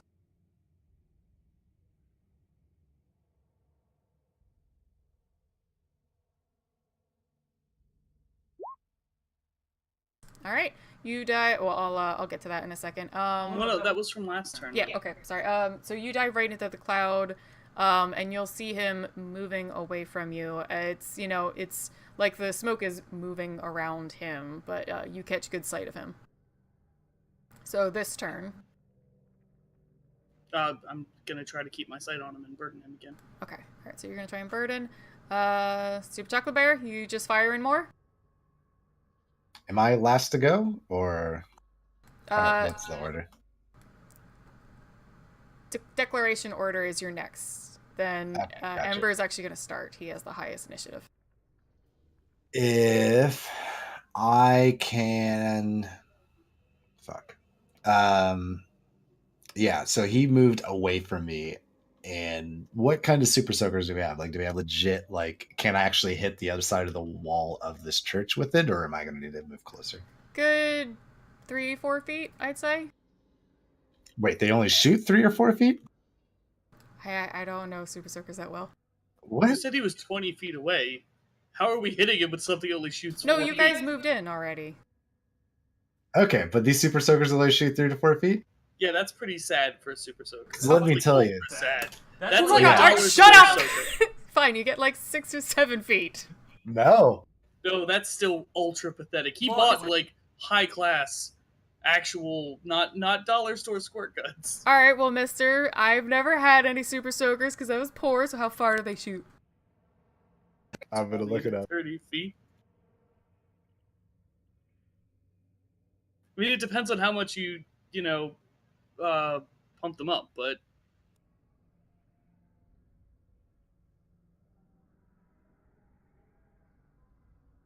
You want to keep fighting with me tonight? I'm not trying. Look, I built my entire character on Discern. The rules being changed halfway through, I'm gonna admit, is a little miffy. No, you're fine. I was mixing them up myself, and then I was Because confused. all my character has is Discern and Burden. That's every point I had, and it's like, oh, Rain fucks you up. What? Now I'm just googling Super Soaker Rain. Yeah, me too. I feel like just from being a kid, like, wait, definitely more than 12.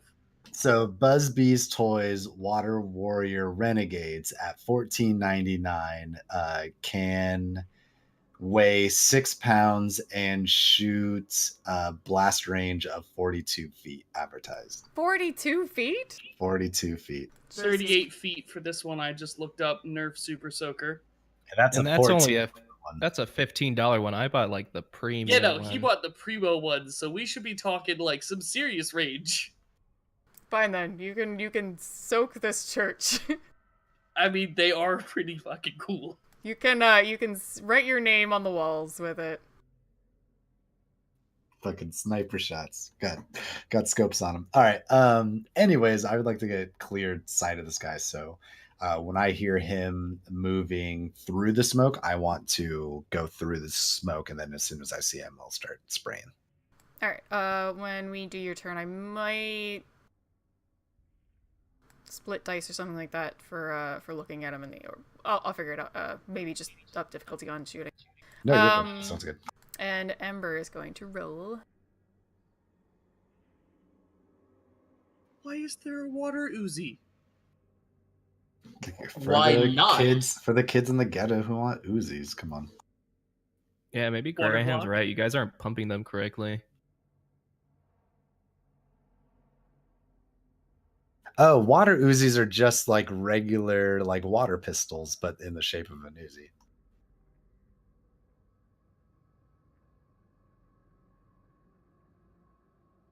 The Tri-Strike crossbow is also 38 feet with 40 fluid ounces. Damn it, I want a Super Soaker now. When are we all getting together for a Super Cyber fight? Now, well, next time it's summer. All right. So Ember is running basically away from the direction you guys had been firing at him.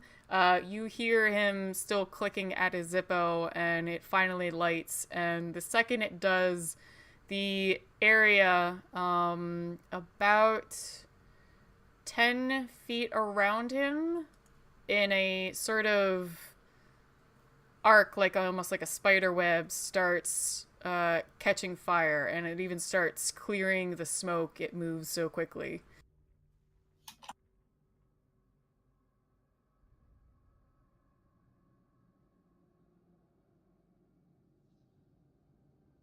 Want to stop looking at Super Soakers and respond to the thing that just happened? Oh! Sorry, I mean, 3 streams though, Char. No, sorry, did I ever get a sight of him at all, or did he get away from me? Yeah, no, but he had first action. I know, I'm saying, so he got away then. You can see him, but he had first action, and he is now surrounded by large flames. So when you say surround, like the church is now burning kind of a thing, or is this just like magical flames that are kind of like surrounding him? Or about 10 feet in front of him, it almost looks like a spider web, like it's shot out in multiple directions, and then some of it starts arcing around, and it surrounded him by about 10 feet, and it is burning into the wood where it's touching, but it looks controlled. It's not spreading without him. Or it's not spreading on its own. So who's the next person to go now? That'll be you. I'm burdening him. I said that no, already. sorry. It's Super Chocolate Bear as Chad. All right. So are we like the fire? Is it so hot that it's like fucking hard to be near around? Like are we starting to get a little bit too toasty?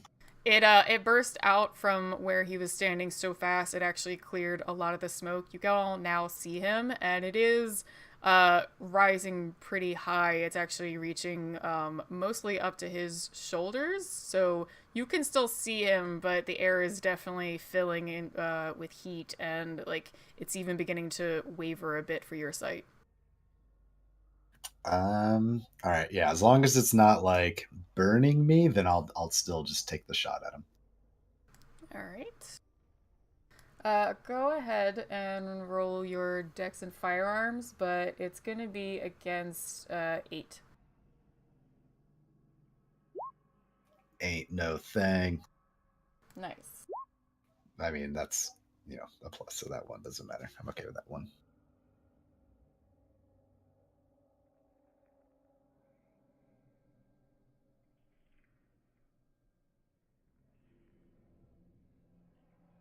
All right. You do a little more damage, but it doesn't put him past wounded just yet.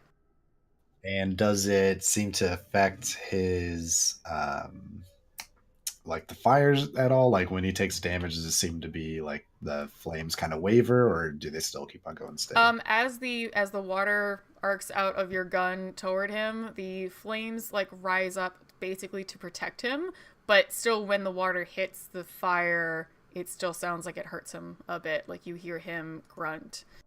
Go ahead and Kozark, you can use your burden now. Father Lily. Modi, is it their stamina or my stamina? Theirs. Okay, I need to know his stamina. 3. So it's the same anyway.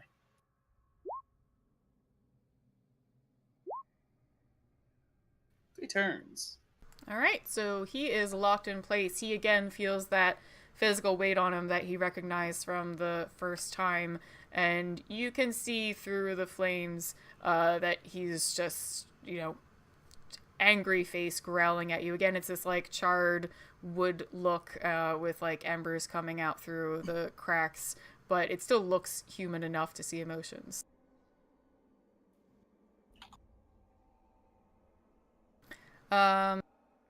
Next we have Sean. Pew pew. All right. Same dex and firearms, but at 8. I'm gonna yell to him like, give this up! Give up this nonsense, child!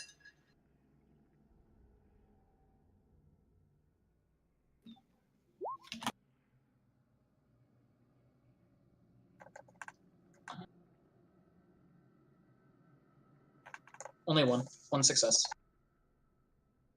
All right. Yeah. You similar when you go to shoot the water, the flames almost look like a hand and like bat it away, and you hear Ember taking a large like hiss, like, but it doesn't seem to hurt him much. At this point, brother, you're driving towards the church. Even if you're a little further away, you'll start to like hear this commotion, and you can hear, like, even see some smoke seems to be going up into the sky. So if you were driving at an average speed, you maybe book it and drive right up into the church, and you can see the doors open with some smoke spilling out from inside. Okay. Yeah, I'll park my car, get out again with my hunting knife, and I'd actually probably bring like a hunting rifle in my trunk, and then just lock my car, make sure it's locked, and run inside, see what's going on. And I would survey the area to see if I see Talon or Ash. Inside, you will be able to basically spot Father Lily, Chad, and Sean. Chad and Sean have their super soakers up, and you see off in the corner what looks like you think it might be Ember. You see basically, a teen in a hoodie, but he is surrounded by very tall licking flames. And as you enter the church, you hear this young person bark back at Father Lily. Listen, get out of the church now or you're going up with it.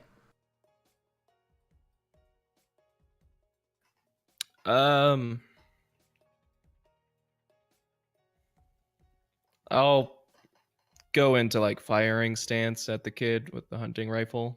Like, listen here, Do I know the name? The kid's name? Did he give us a name? Yeah, no, I think he did. He told you his name was Ember.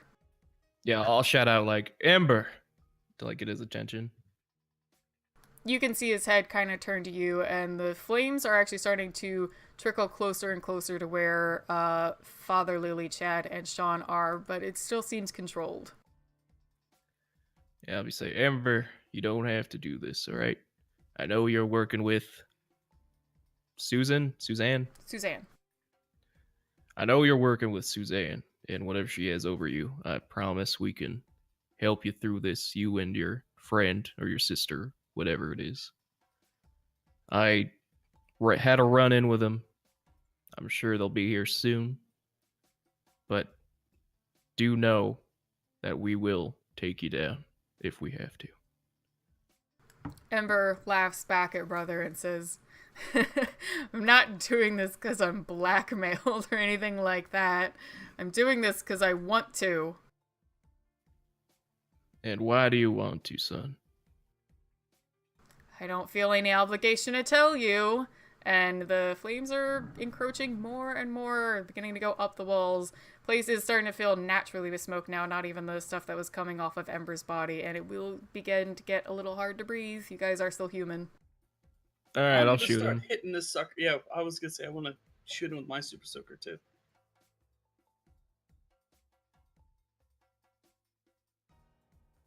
Guys, this is starting to sound like Ghostbusters. I gave him a chance. But maybe we should I'm gonna shoot him in the face. Cross them All every right. time. Another thing of initiation. We'll see what happens to Ember.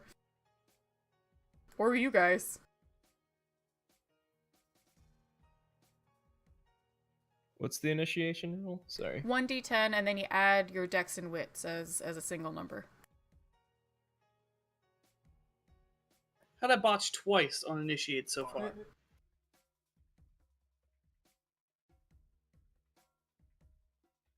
I got a 6. 13.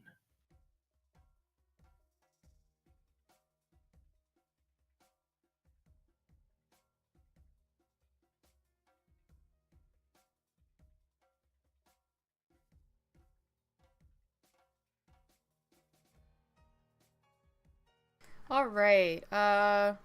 Father Lily, what are you doing? Is it basically just all of you are shooting? Yeah. Okay. So, and I guess I have to wait till next turn to recast Burden. Yes, but it's gonna work for this. He's still burdened for like this turn and one more. Is the fire closer to anyone than it is to me? Probably closest to Father Lily. He's pretty close, right? Yeah. And in fact, you're gonna have to like be backing off toward the front of the church. It's still moving. Yeah, I'm gonna move towards Father Lily, and I'm gonna shoot him with a super soaker. Okay. Just wanted to make sure no one wasn't doing anything different. So Chad is going to soak Father Lily, make sure he's okay. Yeah. Do I have to roll for how good my aim is to hit It's wool, by the Father way, so Lily? it will soak up water. All right. Rev and or Brother and Sean, go ahead and do your firearm rolls. Difficulty is still 8.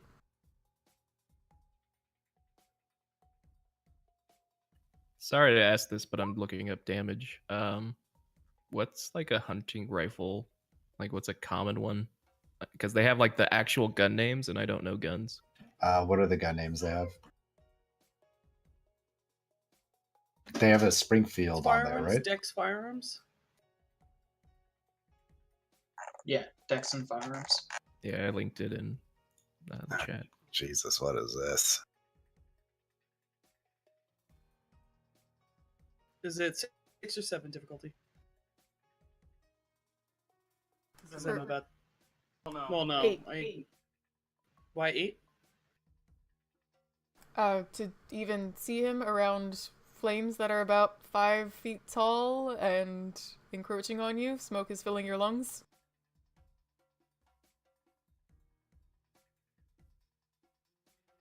Dude, most of these guns. Okay, the Remington M700 M740 would probably be the closest. Okay, I'll use that then. Weatherby Mark V.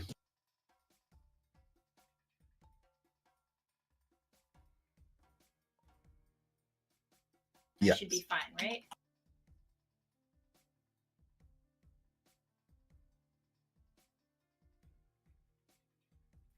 Sorry, you guys can go. Are you're using a regular rifle? I was using like a hunting rifle. I meant, but not the Super Soaker. Oh no, I'm using a hunting rifle. I Okay. don't have any of the stuff on me. I gave it all to Father Lily. Okay. And so did you want to roll for that? Yeah. It's Dex and firearms. Yes. And difficulty 8. But on the chart, Do it we says get our 7. bonus dice because he's immobilized? What? Do we get our bonus dice because he can't move? Yes. It's 2 dice to your attack roll. So, Sean, you can roll 2 more dice. Jesus, I missed.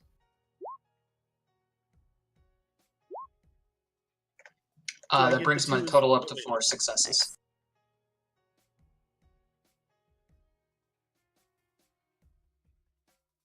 Look at all those 4s I got. Sure, it's not difficulty 4.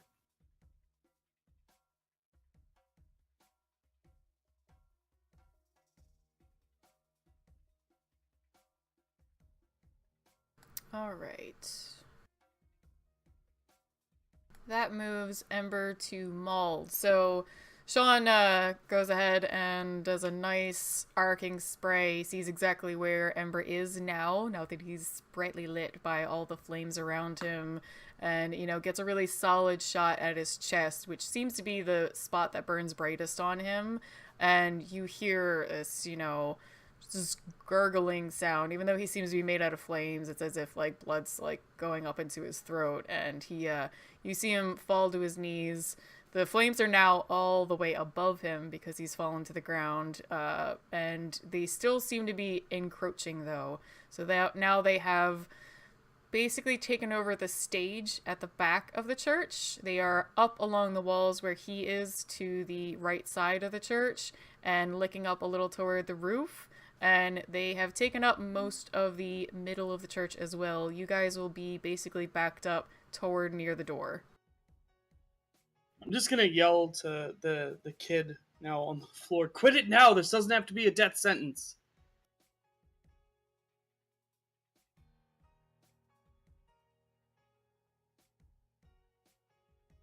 Can I plead? Can I empathy? Please don't make us kill you right now because you're being an asshat. You have to during your turn, which it's his right now. I know. I still haven't. My last roll still didn't do anything. So. Okay, but that's what I want to do.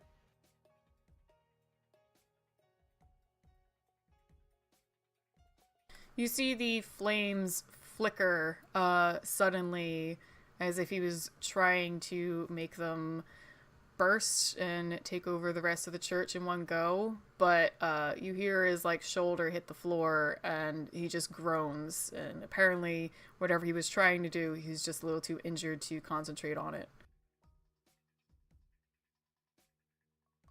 Now let's go, Father Lily. Oh, wait, it'll be Super Chocolate Bear. So if you want to soak Father Lily. Yeah, I'm gonna get him dripping wet. So go ahead. And I'm gonna be I'm walking towards the entrance, towards the main part. So I'm walking by him and soaking him. So I'm pretty close to him, but I am on my way out more towards brother. Okay. So what's my difficulty for that? For him, it would be a plain old actually a 5, because you know what you want to do. He's not resisting, and you're real close. Don't resist, Father. Nice. 3. All right, so Chad is able to very heavily douse Father Lily with, his large robes and everything, so that if the fires do get a little too close, he'll be okay, maybe. And now, Father Lily, it's your turn. Don't have to do my declared action from way, way earlier still. What did you want to do again?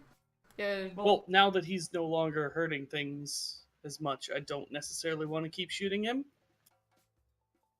Okay, well, no, I'll let you go, since you said you wanted to actually speak to him. Yeah, well, like I said, I want to try to convince him to, to stop this. This doesn't have to be a death sentence. Part of the declaration is so that the person who has the higher initiation knows what to do. Yeah, I no longer, now that I see him injured and on the floor, I don't actually want to keep pumping rounds into him. That seems a bit excessive. But I want to try to, if I could, charisma empathy for him to, we don't want to kill you. Don't make this happen right now.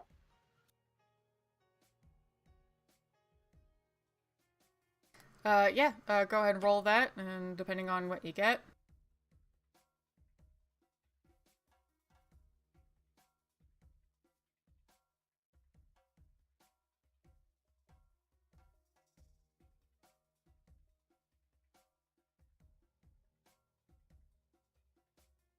Is it 6?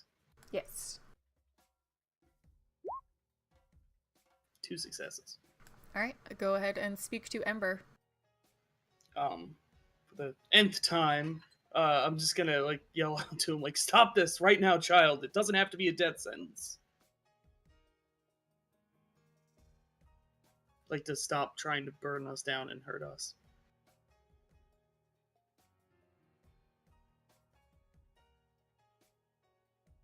Alright,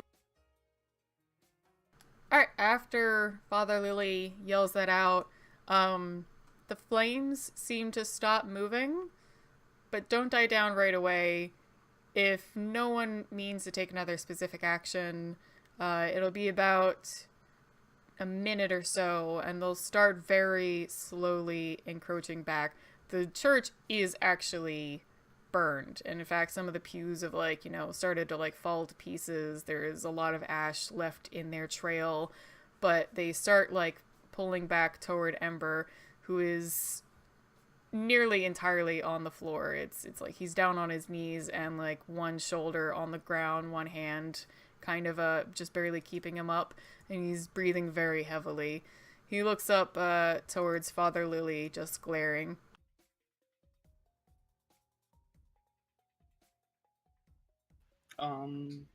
Do I need to roll initiation to walk closer to him? I'm not.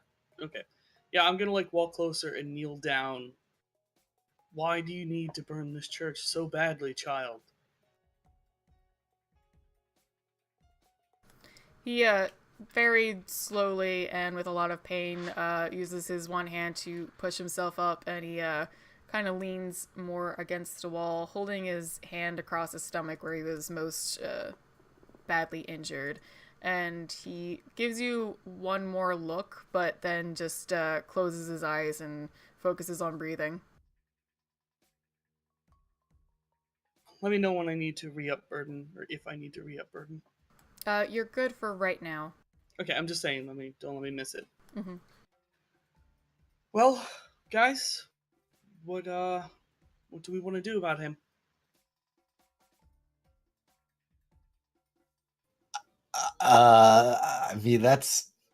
This is your guys' department. I don't want to kill him. But if you say we have to, then You don't want to kill the thing that just tried to burn you alive. We shot first. And he'll look over at Sean. Sean just shot him with some shit that obviously hurts. And I did too before he did anything of action towards us. He even told us to get out of here and run. So don't try and make it seem like he's completely the bad guy in this. He is by virtue of what he is. How many times must we go about this? Then fine. Then kill him. Then why are you asking us? He is evil. Go for it. I'll chime in, kind of place my hand on Chad's shoulder and say, listen, we're hunters by nature. We have to hunt these supernatural creatures. He's burning down a church for some higher purpose, obviously. He Working burned down with the last one. demons. As Maybe you're the talking, demons. I'm going to add working with demons, stealing children.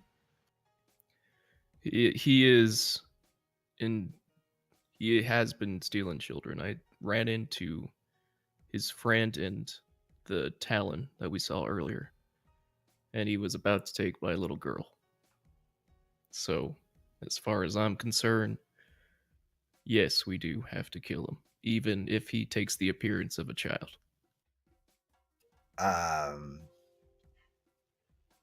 Chad will you could see it kind of like he's kind of welling up in the eyes a little bit. then do it. Why are we asking? Just Father, go for it. You're right there. Do what you It's need to not do. how I do things. You're gonna pass the judgment, but you're not gonna hand it out. No, I'm going to talk to the jury. We need to decide what to do. Well, we only have two options. We wait for him to regain consciousness and try to get something out of him, which seems futile at this point, or we do it civilly and make it quick and painless. At this point, you hear a labored, small, bitter laugh just come out of Ember. Just. He's obviously not good at talk, so I suggest the latter.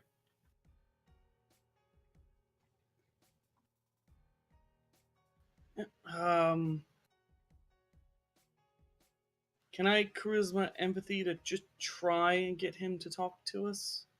Yes. Or is this more like a he can't? No, he was mostly avoiding you. Alright,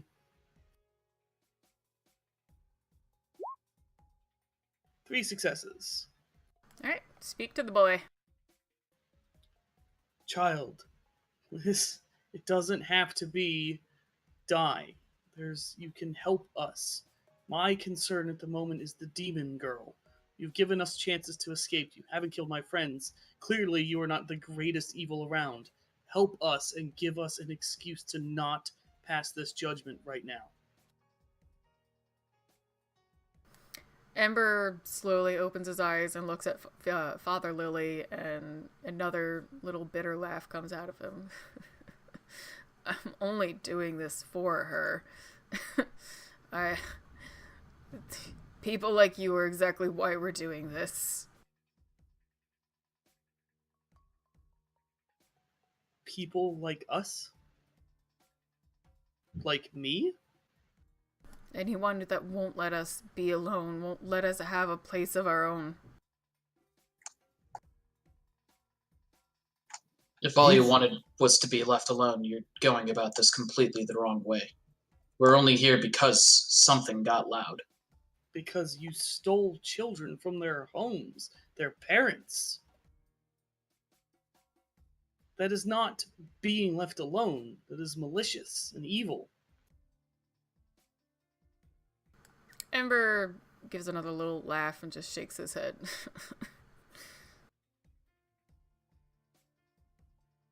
Stop your laughing, boy.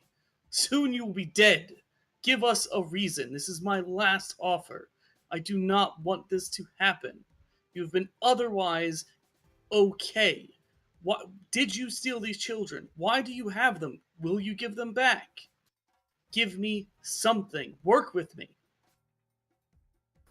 Ember had closed his eyes and let his head drop again while you were talking, but looks back up with a huge grin and just says, well, make up your mind. Yeah, with that, I'll just fucking shoot him. I'm shooting him. Me too.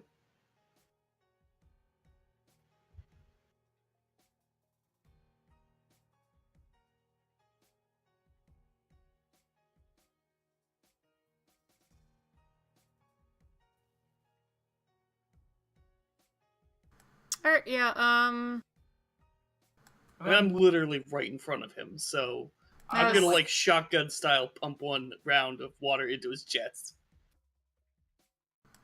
Alright, the young teenager in front of you, especially for Brother Chad and Sean, as you see him, just looks like a young human being. Father Lily is still seeing... Actually, no, Brother, you have discern up, don't you? All right. Yeah. So for Brother and Father Lily, you do see the fire-based fae in front of you. Basically, his hands clench, and the hair that looked like fire starts to, turn into a wisp of smoke, and his head rolls back, and he just lets out an absolute death cry. For Chad and Sean, you're seeing a teenager basically burn from the inside out before its corpse, slumps from the wall down to the ground, and just smoke comes pouring out of the carcass.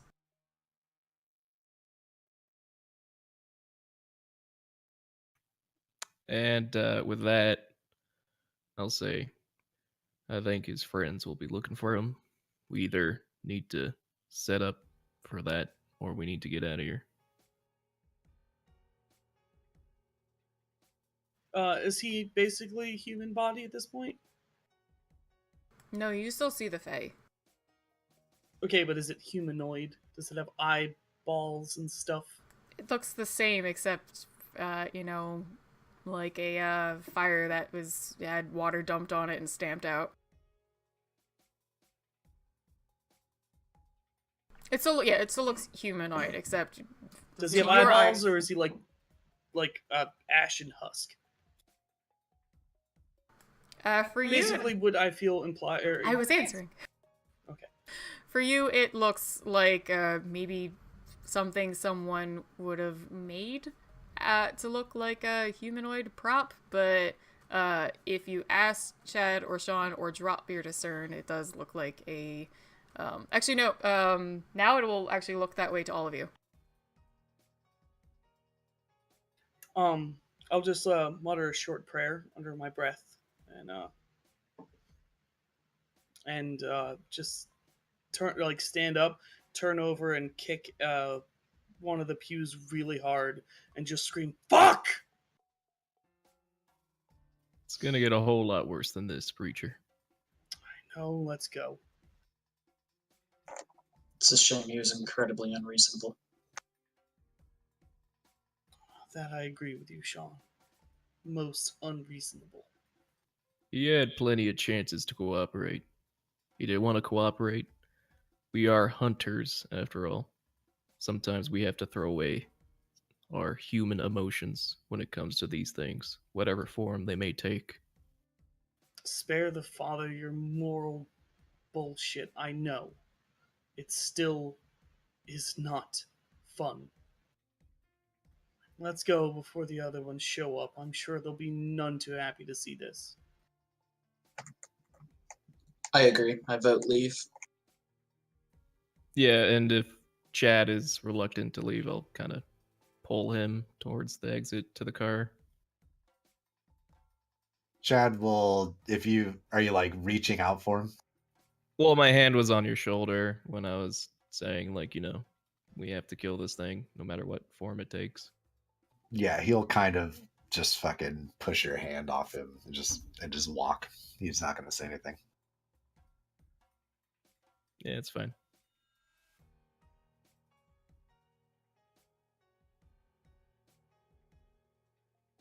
Alright, you guys leave the church. There is still smoke basically coming from the building.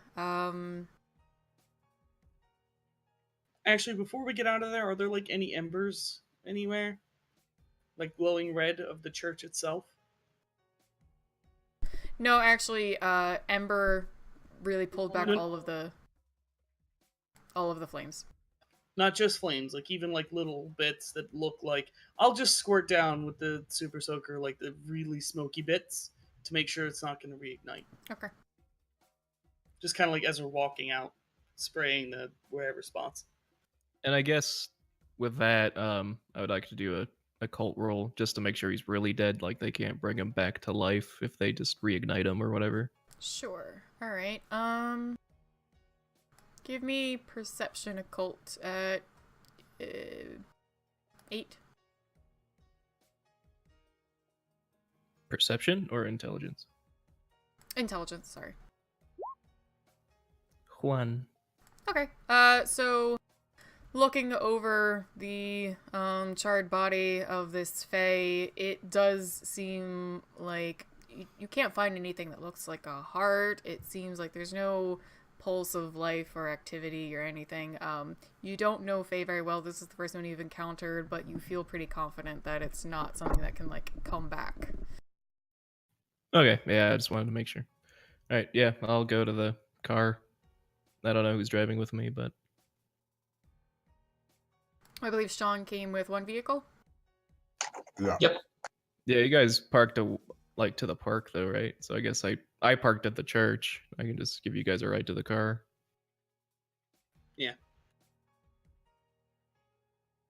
I'll get in silently. I'm not talking to anyone.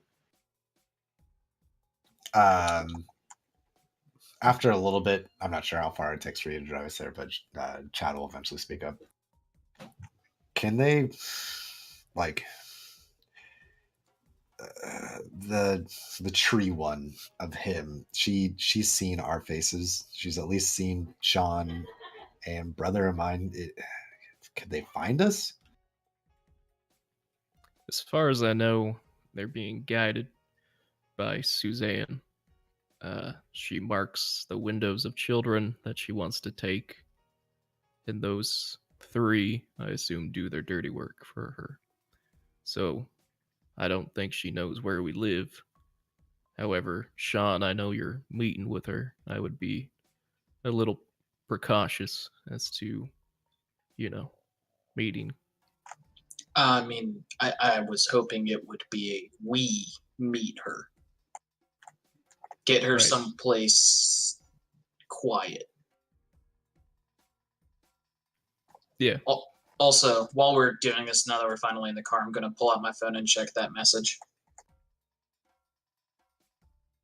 I'm just asking, like, are we in danger of being by ourselves, or are they going to be able to come and find us like they can these kids? I don't really know the resources of Suzanne, but I know the sheriff's under her pocket. So it's a possibility if they do dig up some paperwork of where we might be staying. What I'm saying is maybe we shouldn't split up. I don't think any of us are traceable here, but there is more room. I'd say if anyone's traceable, Father, I think it'd be you. You are a Catholic priest staying at the church. There's not too much where you would go in terms of locations. I suppose it's a large church, a lot of rooms to search, but I mean, we can hide. I'm okay not staying at the church tonight if that's what's necessary, or we can all stay at the church. There's plenty of room. You would be well accommodated, beds and all that, and of course, it doesn't cost any money. Well, I'm going to still be looking over my daughter. I'll be sleeping in my car. I don't have anywhere I'm staying necessarily, so. You're what? This is the first time we've heard about you watching over her, right? Yeah, I briefly mentioned it. Like they're kidnapping kids. I ran into two of them when I was overlooking my daughter. Like they were going to kidnap her, and that's why I suggested to kill her. And I knew a bit earlier than that, but Right. so you're going to stay at her house, I'm sleeping in the car. but at that place. Yeah. Are you not worried that this will invigorate them to come back? You said they were marked, and that is the one place we know is marked. Perhaps it's safer to take her somewhere else.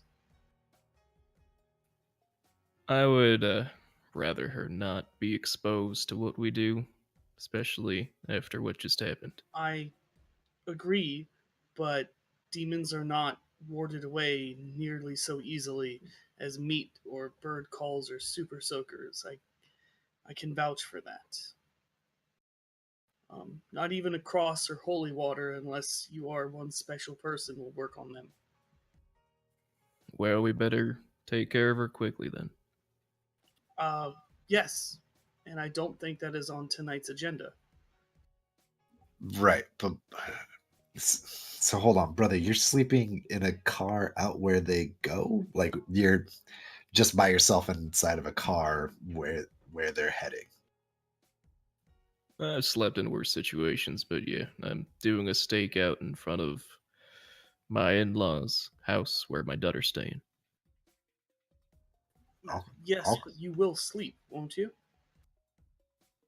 I'll sleep during the daytime.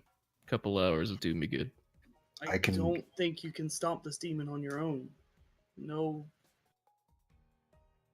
How about I go with you, brother, and we can take shifts watching, and that way, I no one's alone. Sean could go with father, I can go with you, and there'll always be a team. I know you value your privacy, brother, but again, I must stress this demon is not going to be warded away by trinkets.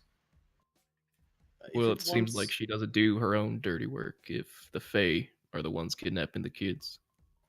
it does seem that way. Unfortunately, we have just kicked the hornet's nest. Or at least that's my fear. She may be spurred into action because of anger. Demons are not known for being level headed. What time of day is Especially it right now? Sorry. For you guys, it'll be probably 3-ish. Okay. Well, I doubt anything will happen tonight with her.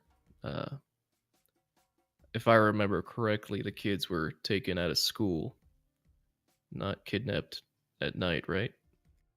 No, they disappeared in the evening. But again, I understand that there's a pattern.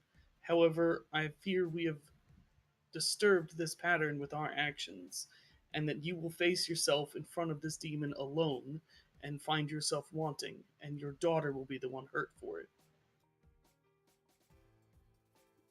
I'll stay quiet for a minute, but I'll just say, well, I don't think she'll act tonight, seeing as it is 3 in the morning, and she has no idea what we have done to that kid back there. If anything were to happen, I think it'd be tomorrow night, which gives us ample time to deal with her tomorrow during the day. I fear there's a lot of assumptions built into that, but I've argued as much as I can.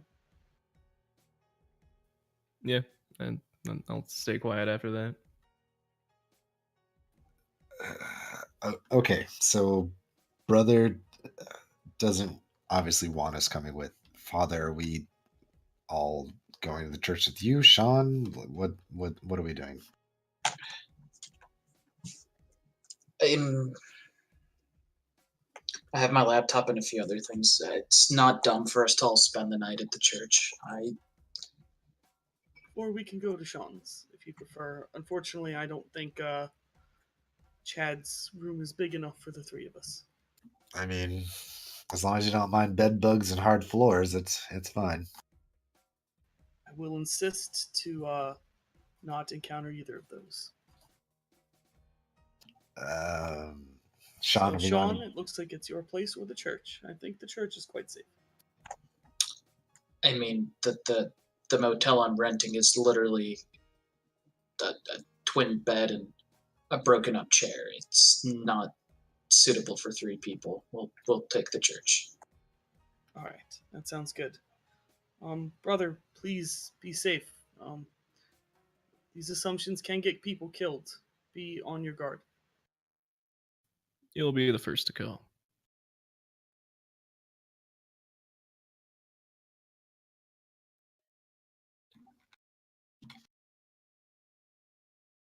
All right. Alright, so brother is going to take off in his car and basically keep watch at Alyssa's. Yep, that's what I always do. Alright, and Father Lily, Chad, and Sean are heading to the church that Father's staying at? Okay. Yeah, there's a few rooms there, so. Alright,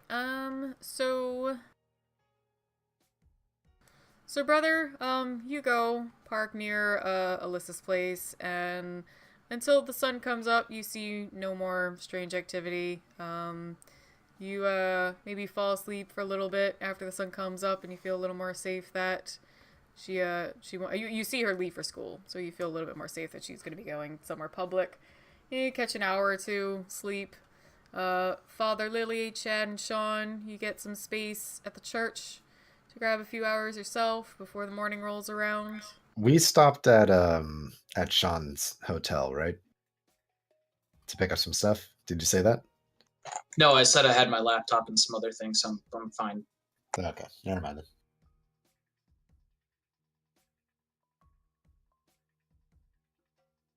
Alright, so the morning rolls around for all of you. You guys mainly only had Suzanne's meeting later that night as your plans. Did you have anything that you wanted to do in the meantime? I guess first thing I'd do is check any random news, say local or area news, to see if there's something interesting that pops up, or do a quick check of the HunterNet to see if anyone has anything interesting going on. Laundry would be a big one. I want to get the smoke smell out of my robes and the water off of them. So, but laundry, and I'd probably wake up late. Probably miss morning mass, sleep in a bit because of how late we were up. No. Chaz is going to be kind of quiet and just kind of mope around and stare off at the ceiling and wall.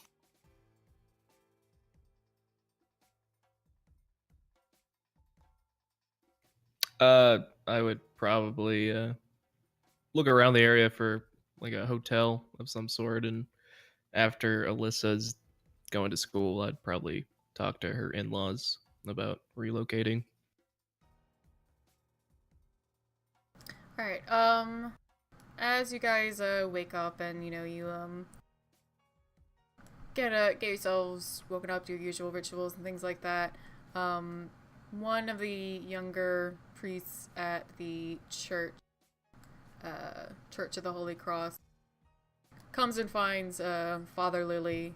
He goes by this is Father James, and comes and finds you. It's Father Lily. Hope I'm not disrupting anything.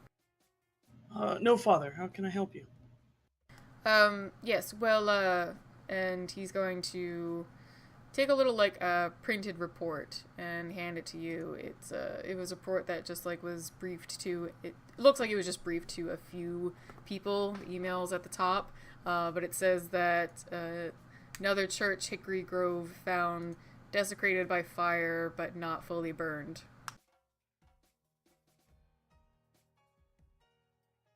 Where is this paper coming from?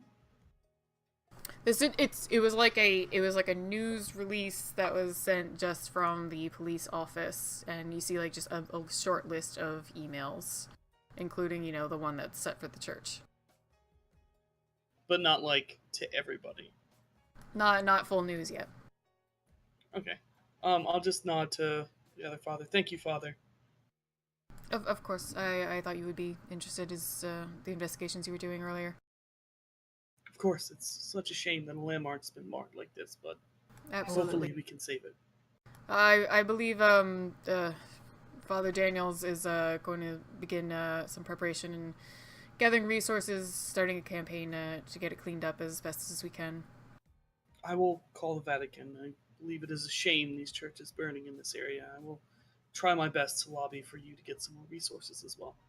So Father James nods in a very appreciative way and walks out.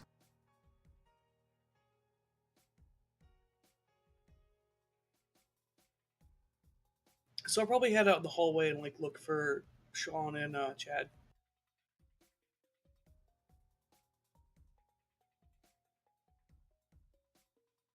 We didn't all stay in the same room, did we?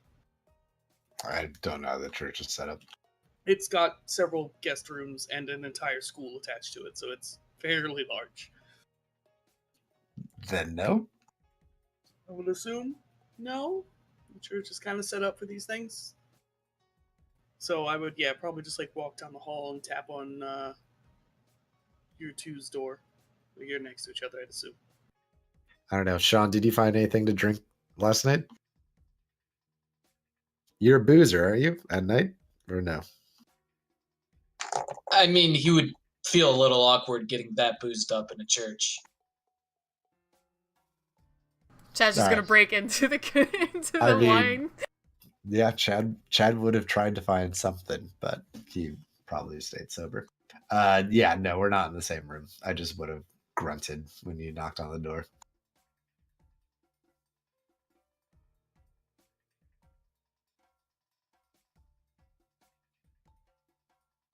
I'm sorry, did you answer?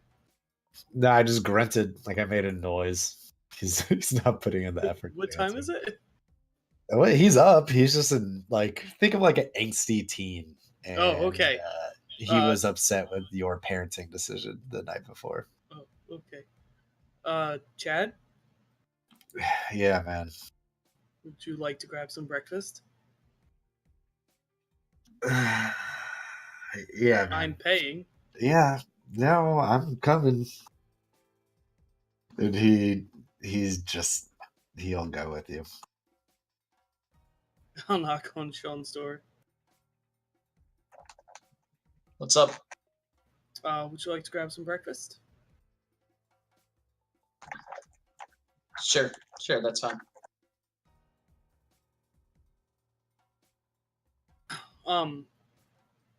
Actually, Sean, I'll meet you at the car. Is that okay? Sure. I'll be there waiting for you. Sort of like an obvious, like, bye, Sean, for a moment. Obvious enough that Chad is just like, fuck. Chad, I understand your feelings. I don't know if you're a man of faith, but I'm inviting you to pray with me if you wish. If that's not your place, what you did last night was not bad. Children were going to die. Real children. Not potentially 1,000-year-old demons and vampires and werewolves and ghosts and all whatever manner of thing you believe in. But we have more work to do, and we very well might repeat this again tonight. So I appreciate your attitude, but this is what you signed up for by showing up here. This is the job. And yes, most often the devil shows up as a cute little girl that you have to stab through the eye. And it's going to hurt you a lot. And it just gets harder with time. Look, man, no, I don't. Like, I get your whole praying thing, but that's not. We just had no evidence, like I know brother said that they mark the houses and they go in, but did he see that? Like, do we know that's what's happening? Do we know that these guys were not just being forced by this little demon girl that you hate? Maybe they hated her just as much as we do, and maybe he was a smartass. I don't You were know. there. You heard. I pleaded with him. So what? Listen. We came into his area. No, and he came into my area. That is a church. That is the holy ground of God. And he decided to burn it down, and I protested. In which case, he was ready to set me alight along with you and everybody else. We had Would you allow someone into your house to burn it down because you said no and there wasn't evidence that they killed people? Look, No, I get they're that in you consider your house. I get that you consider the church your house, but who knows how fucking old that kid or whatever the fuck he was. He could be thousands of years old. He could have had those woods well before the church was built there, and we built a church there, and then we considered it our land. That argument. No, he didn't say anything. Neither would any of us. Anything. Neither of us would say anything. If some fae came and captured us, we want to be like, oh, well, you see, I've been here for 1,000 years and we built. No, we wouldn't fucking say shit. If some demon got you, you would laugh in their face too until they killed you. You want to be like, oh no, please don't kill me. I'm actually a good guy and you're the bad guy. That's not how we would handle it, and you know that. No one was accusing him of being good or bad. I was simply asking for his help and to know where the children were and why they were taken, and he refused to cooperate with that, even so much to say, oh, I don't know what happened, or, ooh, I didn't know children were being kidnapped. He said he's doing this for her. He said that's what he's doing, and that he has no problem doing it. I'm I don't know saying what moral line you're attempting to attribute to things that do not see reality as you. Their reality is different, vastly so. You're trying to apply humanity to something that simply does not have it. It's not going to work. I'm not trying to convince you not to do it, man. I'm just. Why are You you obviously here? said. What did you show up here for then, if not for this? How many children do they have to kill before it's not okay for you? We haven't seen them kill any kids. That's my thing. Have the sight. I understand. That's why we work in groups. We all have shortcomings. We cover each other. I would not lie. Do you find me some sort of sociopath who's going to run around finding excuses to find children, kill children in the woods?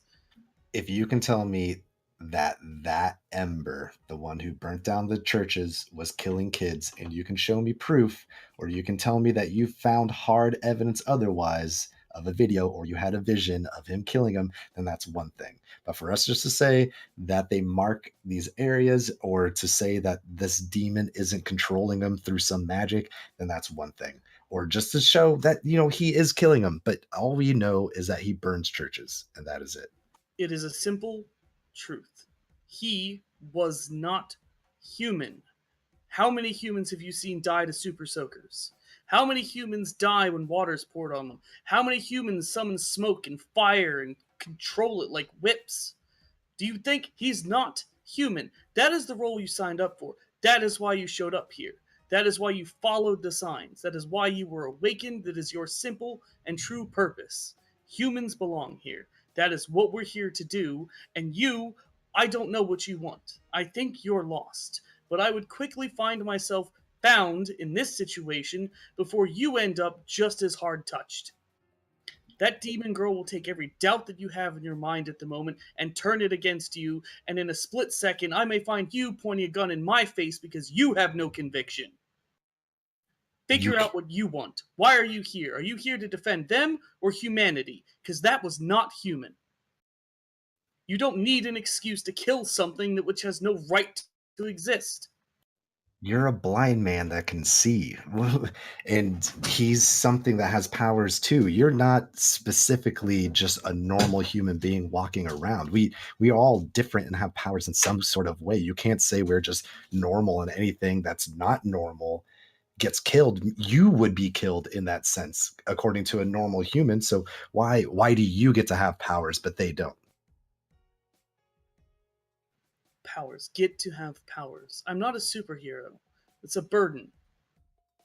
Maybe him being what he was also a burden. You can't just say, oh, it's a burden to me, but it's a gift to him, so he has to die. Did you see his smile and his delight and destruction and the pain he was causing? And who knows if that didn't just cause him to be crazy? You don't know what he's been through. You put mad dogs down in that case. You are struggling with an excuse to let these people, or things, not people, live. That's a problem. Find your conviction. Why are you here? What do you want to do? Who are you supposed to be helping here? Humans? Fae? What about vampires or werewolves or ghosts or Godzilla? Where do we stop? Do we ask Godzilla, wow, did you go through a divorce lately? Is that why you killed these people? Is that why you're destroying buildings? What nonsense. So then what line do we stop at murdering?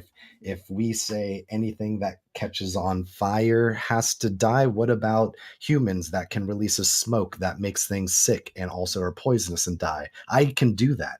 Should I be hurt? Should I be injured because I have something that can also hurt others? What happens if I accidentally release that somewhere? And you go, oh well, he was just insane. He was crazy. He had something inside of him. He needs to be put down like a wild dog. You get to make that decision? Does someone else? Does a sheriff get to make that decision? Where's the line? I would make that decision if I had to.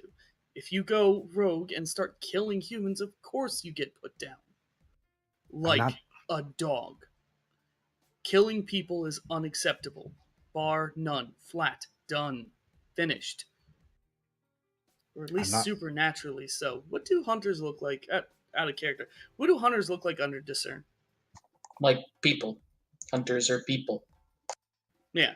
but they don't. The awakening doesn't distinguish them between normal people, like normal people. The only way you might show something special is.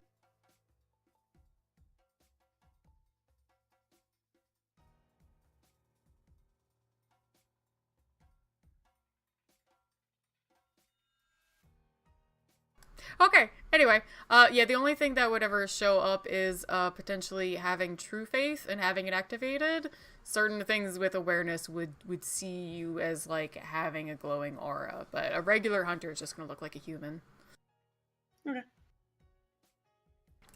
So as Father Lily and Chad are having their moral debate, Sean was leaving the area and walking through the church to give them some space. As Sean passes by the colored glass windows, each depicting something from, a scene in the Bible or a saint, he passes the largest one that appears to be a representation of Jesus Christ speaking to the masses. The image depicts at least 7 or 8 people standing in front of him, and as he passes it, it starts to shift, and the figure of Christ changes into what only looks like Suzanne, and her hand reaches out, holding a piece of parchment that looks like a contract, and the other hand holds a quill, and all of the human characters that were in the frame start to fall to their knees, and the grass and flowers that are at their feet start growing into large thorned masses of branches and vines. The contract, or what is apparently a contract she's holding, does it have anything specifically written on it, or? No, it just looks like a parchment, but it looks like she's holding it out like this for them to all look at. And I'm assuming I'm getting the feeling I get whenever I see a message from the messengers. Mm-hmm. Yeah, you're gonna be like, stopped in your tracks as it starts to morph and change in front of you until it stops at this final image. And is there anything peculiar about the people that she's talking to, or are they just kind of generic, nameless people? It mostly looks like still the people originally. The main change was Christ to Suzanne. Gotcha. All right, Father Lily and Chad, feel free to continue. Chad, I apologize for getting angry. I understand that you're new and that this is new, but some of us see more than others. Some of us can do more than others. That this is just, we're gifted in different ways. That's why we like working as groups. I have a gift of vision. I have seen proof of things. If you want to argue on the moral principle of who gets to pick which spirits, demons, illusions, whatever they are, should be spared and should not, at the end of the day, we protect humanity. And I believe that is what we did last night, and I believe that we did that as a group. I mean, I was there, man. I helped. It's not like I stood there and didn't do anything. This is new to me. This is I was sent here to learn about it, and I'm learning about it, and it's harder than what I thought, and I'm going along with it.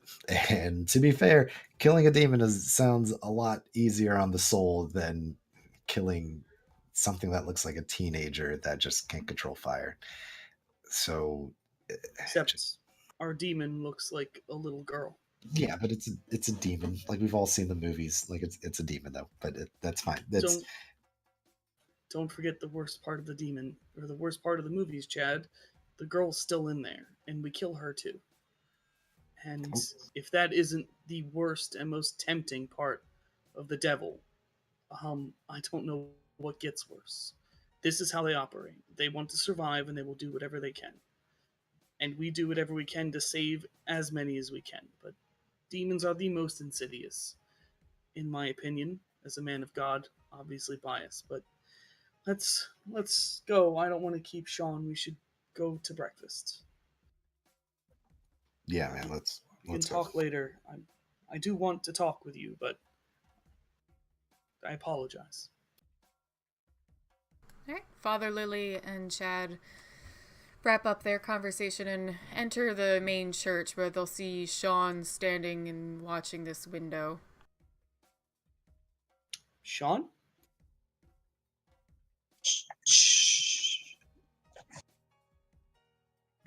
And he'll stand there staring at the image for a minute before turning back to you.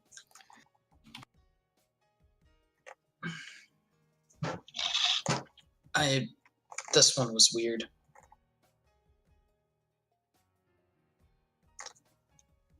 He'll point up to the stained glass and describe what he had seen with Christ turning into Suzanne, holding out a quill and parchment to a group of people as the vegetation around them turned into a thick, entangling swarm of thorns and branches.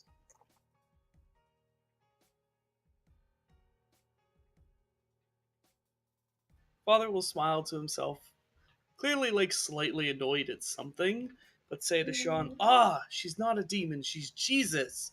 I misread that. I really don't think that was the intention. We have no proof she's a demon, so...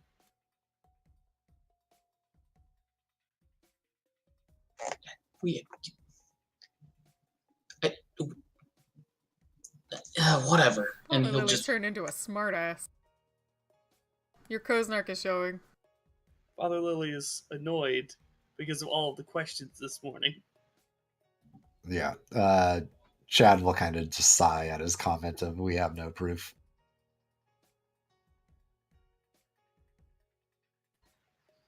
So what does this mean? So Jesus and all the so what does this tell us?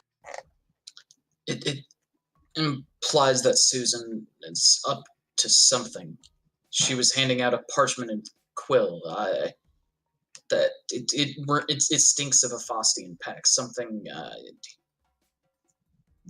reaching out and asking for individuals to contract themselves to her. That's what I was getting from it. And apparently, I'm not sure what the thorns were representing. Just choking, strangling, her getting her snare into them. Perhaps trying to replace the child from last night. Sure, I don't know. You said there's people that she was trying to contract. Was there multiple? Did they look like normal people? What? Like he'll point to the actual glass and it's just them. They didn't change other than to look at her, to look as if they were accepting the contract. That's it. Their faces didn't change, which means any number of things. But I'm going. They did kneel where they were standing before. Yeah, and they kneeled before, so there was a sign of reverence, but it was not as